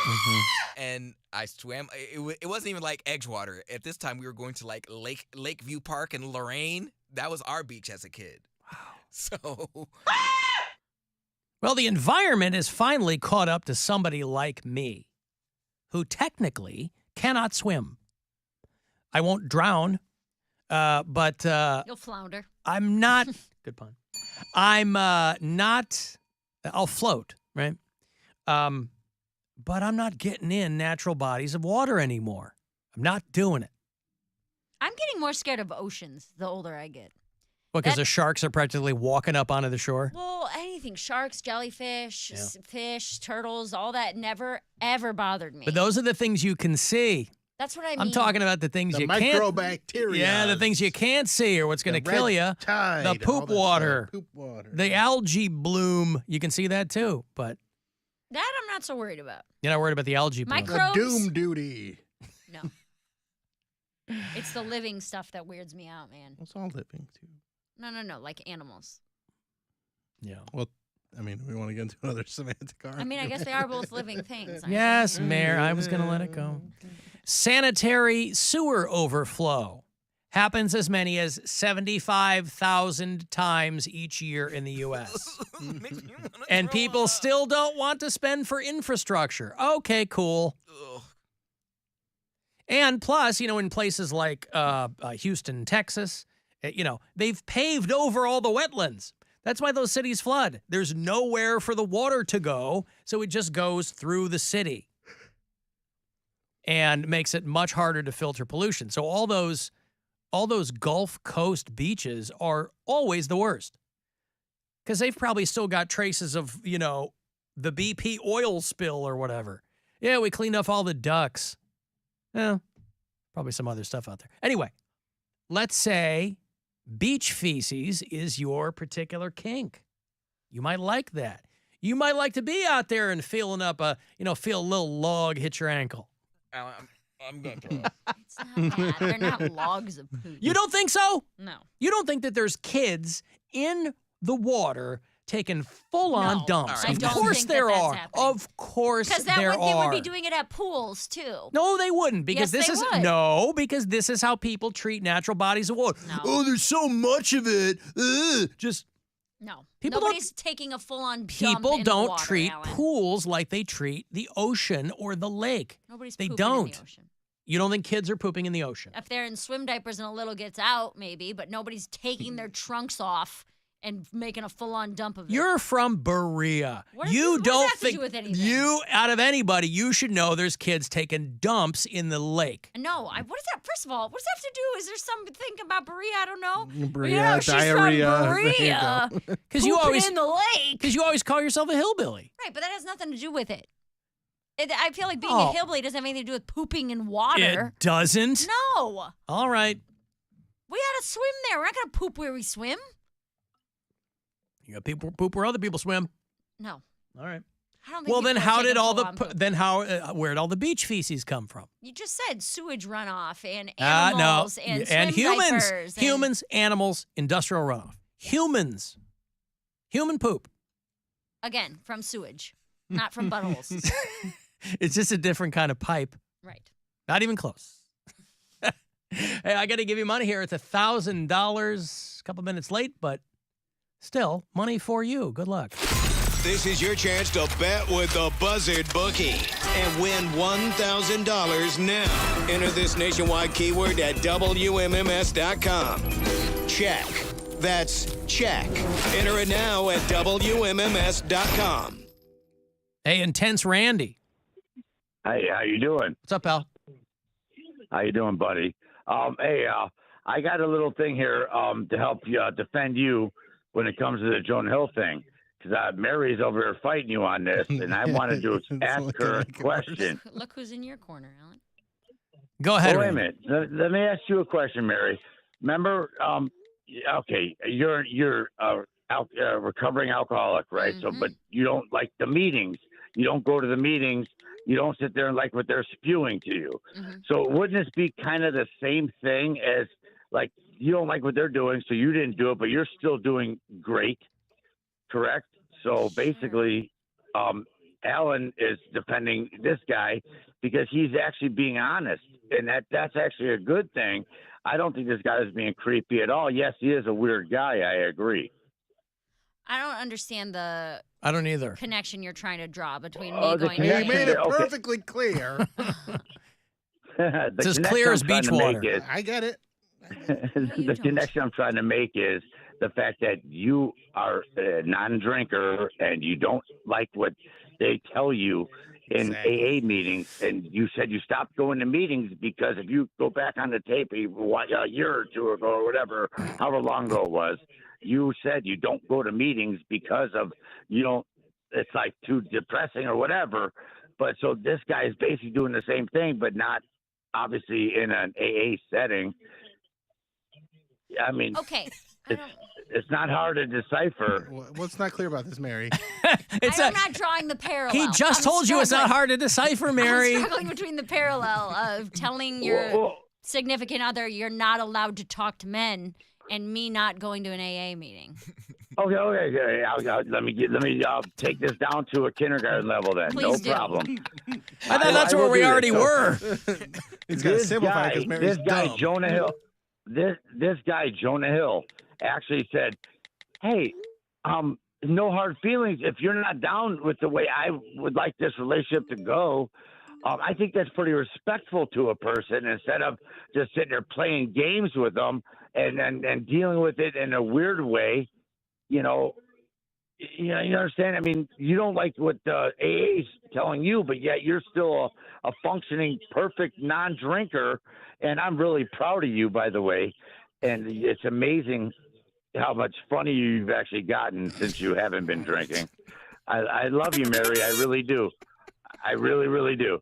And Alan, you're right by this guy, you backing up this guy and telling him, hey, you know what? I'm proud of you for doing that, for like being straight up and being honest with a person. Isn't that what every relationship should be based on, is honesty? I guess. I just think it's weird when people blow up somebody else's spot from texts that happened during the relationship. Okay, thank you, Randy. I appreciate the... There's Intense Randy.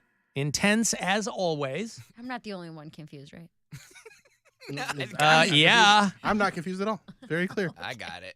Must be a woman thing. Must be. By the way, everybody's telling me it's called the aqua dump, and that's what surfers do, is they turd in the water. Let them blame all the surfers. Hey.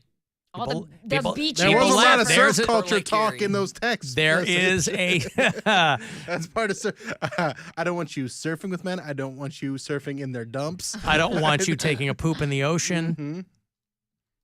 Yeah. No, there's a surf community in Northeast It's called Ohio. Hanging Too. All right. The Art of the Aqua Dump is the article that's popped up here. All right, anyway.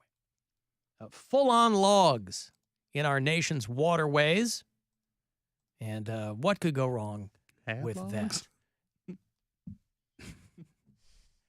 Alan is married too good to swim and poop now? I'm on record as having swum and poop.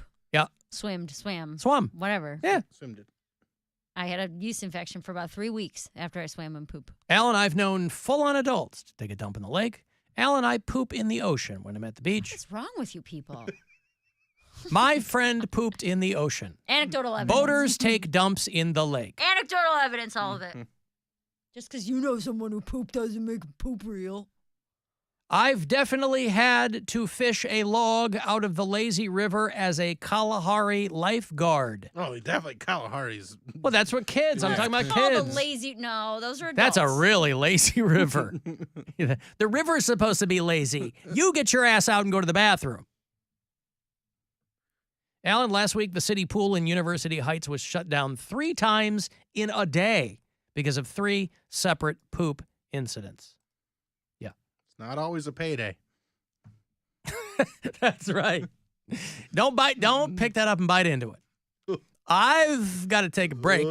If you want to send a text, 351, tell me where your friends have pooped in the water. AlanCoxShow.com. You can watch live, and we'll be back. The Alan Cox Show on 100.7 WMMS.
Full story and more, visit sumahealth.org/lung. This is The Buzzard. From the Barrio Tacos Tequila and Whiskey Studios. The Buzzard. The home of the Buzzard. Buzzard. This is 100.7 WMMS. Cleveland. Call the Alan Cox Show. Where's the best place in America to meet single girls and guys? 216-578-1007 or 1-800-348-1007.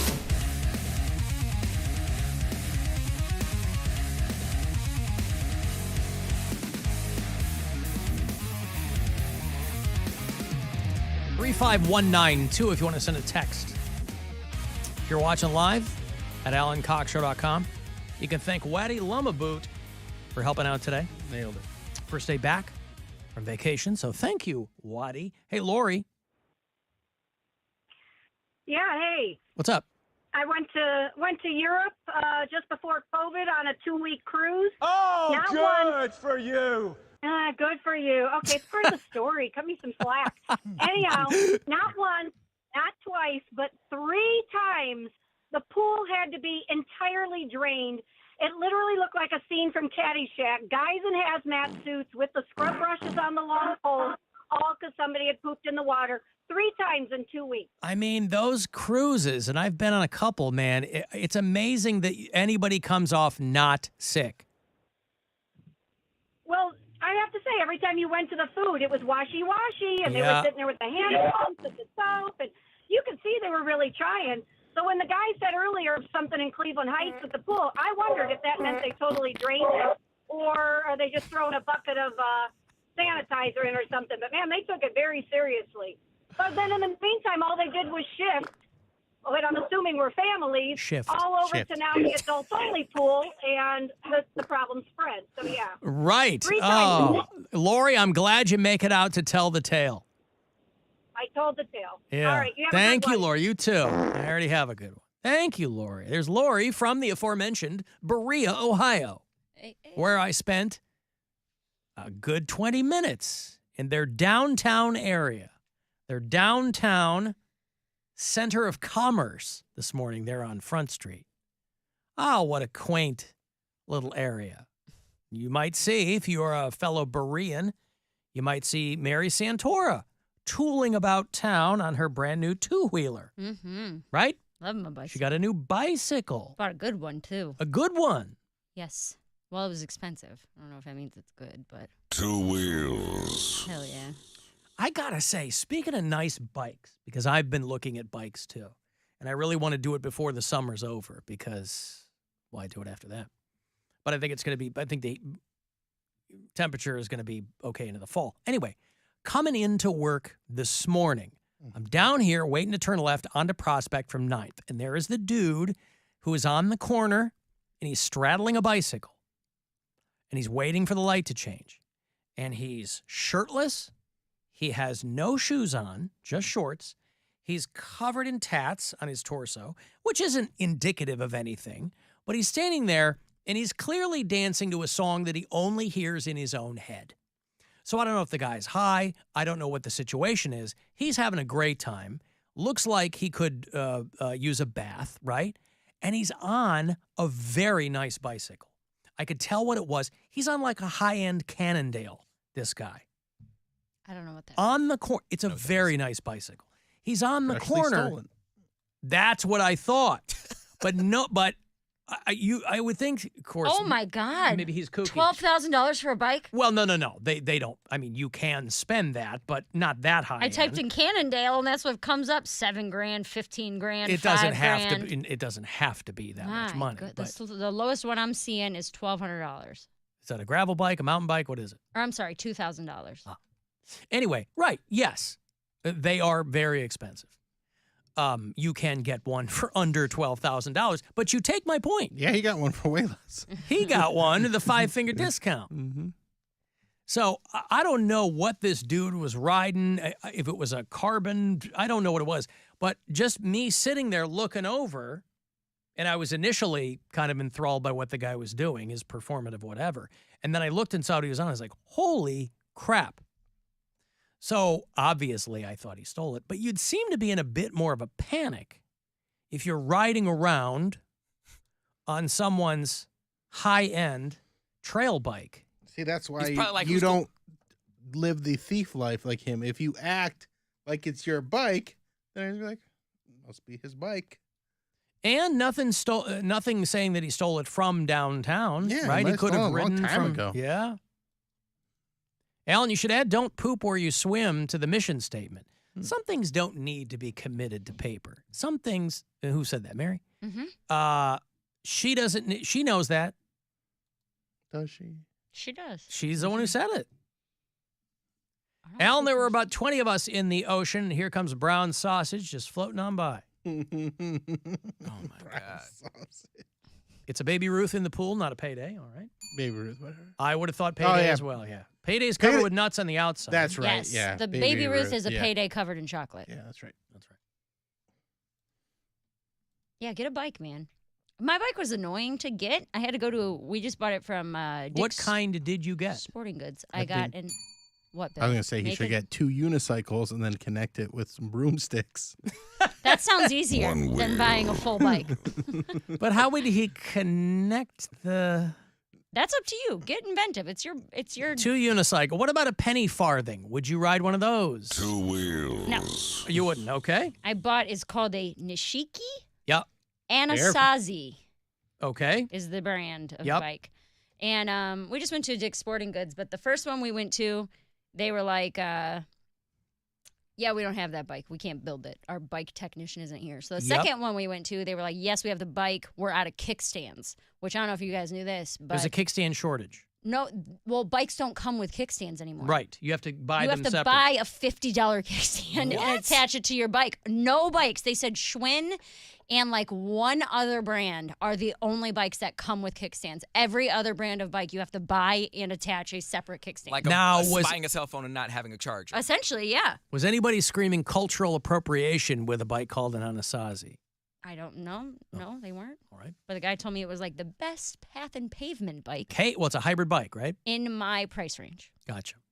So that's the one I went with. Isn't that fun when they go, this is the best bike you could afford? Exactly, pretty much. Yeah. Yeah. He goes, I mean, we could do better, but if you're wanting to stick around, Yep. I think it was like That's still a $500 yeah, bike. it was like $500, $550, almost $600 once I bought. Yeah. And the seats suck, by the way. Yep. The What- seats that come on bicycles You got- are metal, Garbage, yeah. essentially. This kind of how bikes are now, where you got Dude. to trick them out to where you spend a ton of money on basically a frame and 2 wheels, and then you have to kind of do whatever you want to do to make it comfortable to ride. Right. Then I And had to you get a got $40 seat cover. Gel seat and the whole thing, because yeah. I'm like, dude, this thing is, even just testing it out at the store, I'm like, this thing is miserable. Like, I saw as I was turning onto whatever not the main drag, going to Berea, the last turn before Front Street, whatever that is. Bagley? I don't know where you're Maybe Bagley. how you're getting. Did you front come Rocky River or something, or forward Rocky River. I don't know. Rocky River Drive? No. Anyway, doesn't matter. I'm sitting there waiting to make the left, and just to my right, in the lane, are 2 dudes on their bikes. 2 guys who were north of 60. So I don't know how long they've been riding, but they were decked out in everything. Dude. They're just riding on the street in their neighborhood. They hadn't even broken a sweat yet. They got the helmets and the tight shirts, which, by the way, they had no business wearing, given what they look like. Cyclists usually right? don't, to be honest. Well, no, there's a lot of cyclists are super thin, like they're just a reed, right? I feel like I see cyclists who have thin, very muscular legs and then bellies. Well, Is that's the- what these is the guys shape I had. see. Yep. And they had the shirts and the shoes and the glasses and the helmets. I'm like, wow, these guys are tricked out in like a couple grand worth of equipment, irrespective of the bicycle.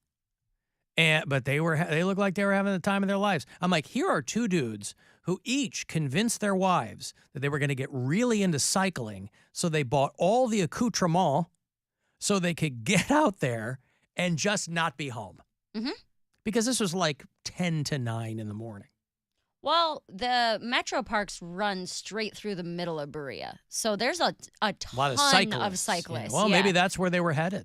Well, there's, because it connects, I mean, you can go from all the way up to Rocky River down through like the towpath in Akron. You know Yeah. what I mean? But yeah, there's a ton of cyclists in Berea. Alan, the reason they stopped putting them on kickstands on bikes is that they're for 5-year-olds. Nobody who actually rides has a kickstand. So what am I supposed to do with it in my garage? Just lean it against something and I hope think, nothing yeah. breaks? Well, you don't have a usually put, utility like, hooks or something Yeah, like that. we have Okay. utility hooks in the ceiling. You What hang about from when those. we went to dinner the other night? You bring a utility hook that you can drill into their wall. People lean it against a telephone pole, or they'll put a bike racks or There wasn't a bike rack? available in many not places. where we were. Or you lean it against a wall. And or then it whatever. falls and breaks the frame because you don't have a kickstand, so it falls or Well, someone knocks I don't into know. it. I don't care about bikes. So But weren't you locking them down, though? Well, no, because we were sitting on the patio, so they were literally right next to us. Well, then you lean them up against... That's what we did. Yeah. But, well, we had our kickstands. It doesn't matter. All I'm saying is, if you're going to buy a bike, you got to buy 900 things that go with it. And I didn't realize that. But it was a pain in the ass because of that. And then, you guys will like this terminology. Whoever put the bike together forgot one important part, which is when they're attaching the frame to like the handlebar part. The post, yeah. It was very, very difficult to turn. Like there was no fluidity to it. I would go to turn and the entire bike would tip. It's too tight. It wasn't too tight. Guess what they forgot to do?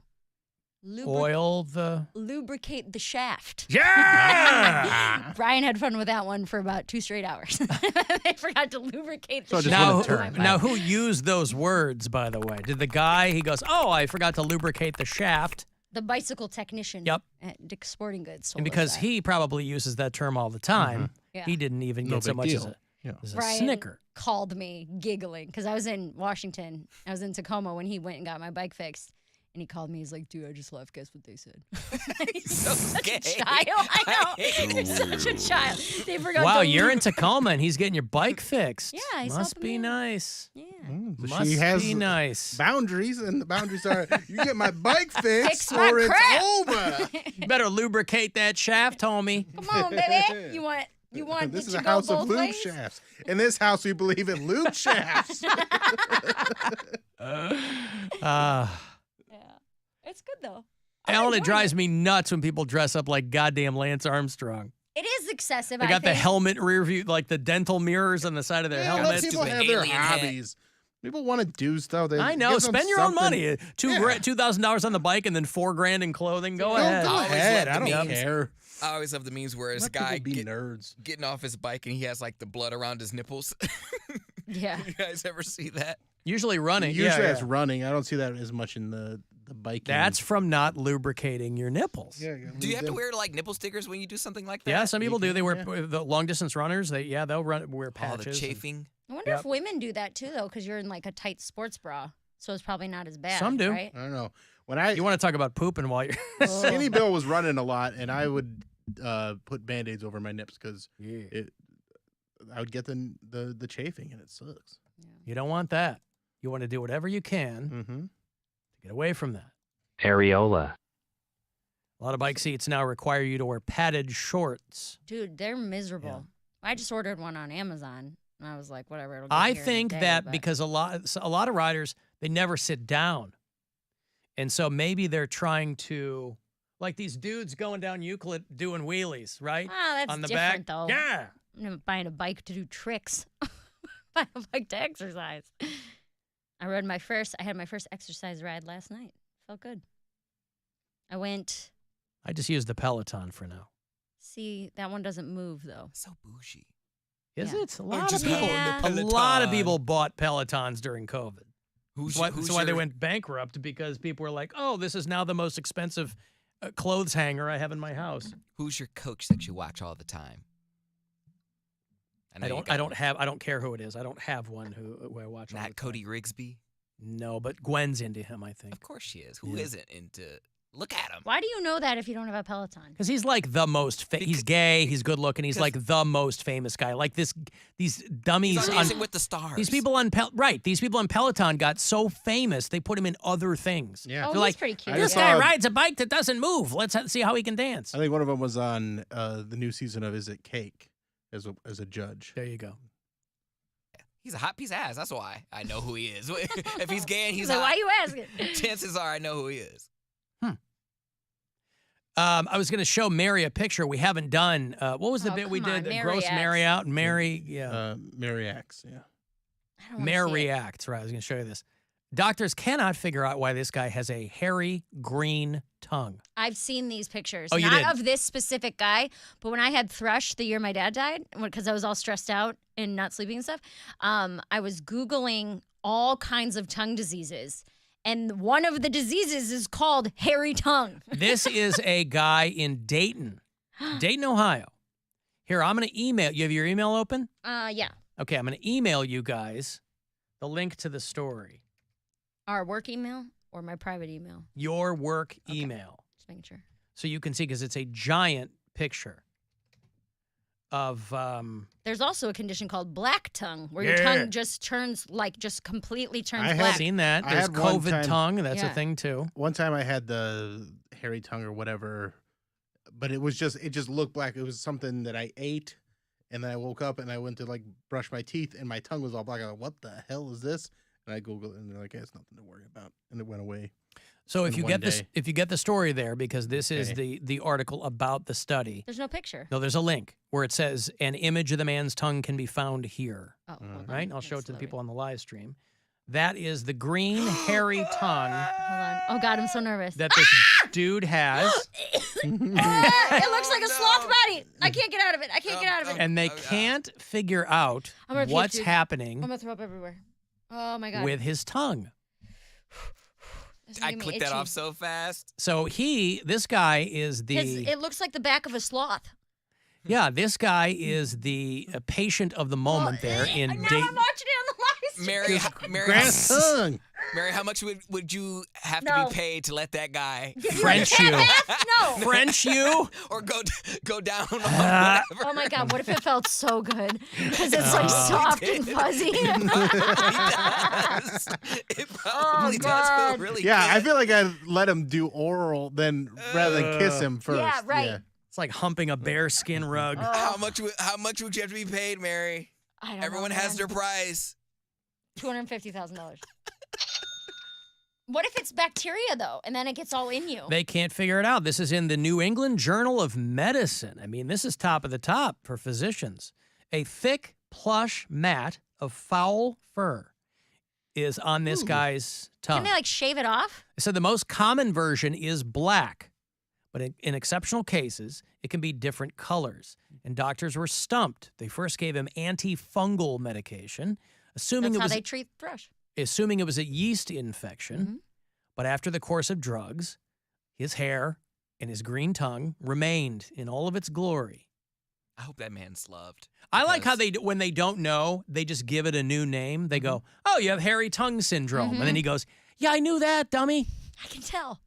Like, imagine his wife. She's like, I know I said in sickness and in health, but this is just, come on. Why They am said I it's cursed? foul, which means it stinks. Yes. Yeah, you know it. You can't imagine something like that smells good. Unless it's Well, minty. hopefully it had Maybe the no green is from the odor. minty. Yeah. And Oh think my all God, the, dude, that makes me want to puke. think about all the What if leftover it's- food that's Now What if inside they there. it started Cody. moving, like you're kissing him, and then you can feel it moving, independently? algae. Yeah. Now, let me ask you which is worse. Because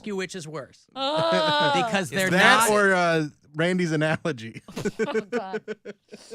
Tell me which is worse. Because they're not actually hairs. What is it? Oh, they're It is living. a buildup of epidermal debris that can form long hair-like structures. So not hair in the conventional Epidermal, sense. like skin cells? No, Isn't on- it your on the- epidermis skin? But it's tongue, your yeah. tongue's top layer is still the epidermis, I believe. So a different kind of that forms hair-like structures. So there's right? like stuff in there. Normally you have, what do they call it? The Papillae. papillae. Papillae. There you I go. think I know a lot about tongues. All right. Yeah. Papillae. How do you say it? Papules. Pearly penile papules. No. By the way, Dr. Ryan Berglund returning to the show towards the end of the month for an installment called Is It Red? It'll be on the 28th of this month. This guy was a 64-year-old smoker in Dayton Papillae. who got his hairy tongue condition. Okay, my question is: have they tried to shave it? Huh? Have they tried to shave it? I don't know about that. They might have to take a sample. Might have to take one off with like a Papilla, tweezer and just Papillae. pluck it. DD mega doo-doo. On his tongue. Ugh. His doctors advised him to stop smoking and brush his tongue. What do his teeth look like? Probably awesome.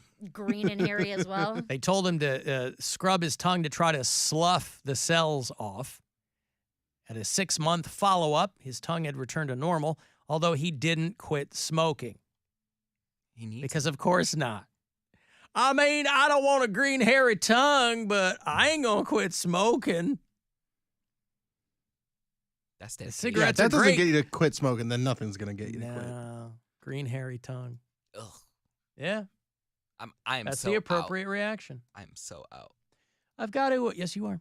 I have got to take a break here. If you want to get the last word in, send me a text, 35192. Rob is in for the Corey Roddick Experience tonight after 6:30. There will be another keyword for you to grab $1,000 right around there, courtesy of the Buzzard Bookie. This is the Alan Cox Show. Everywhere on our free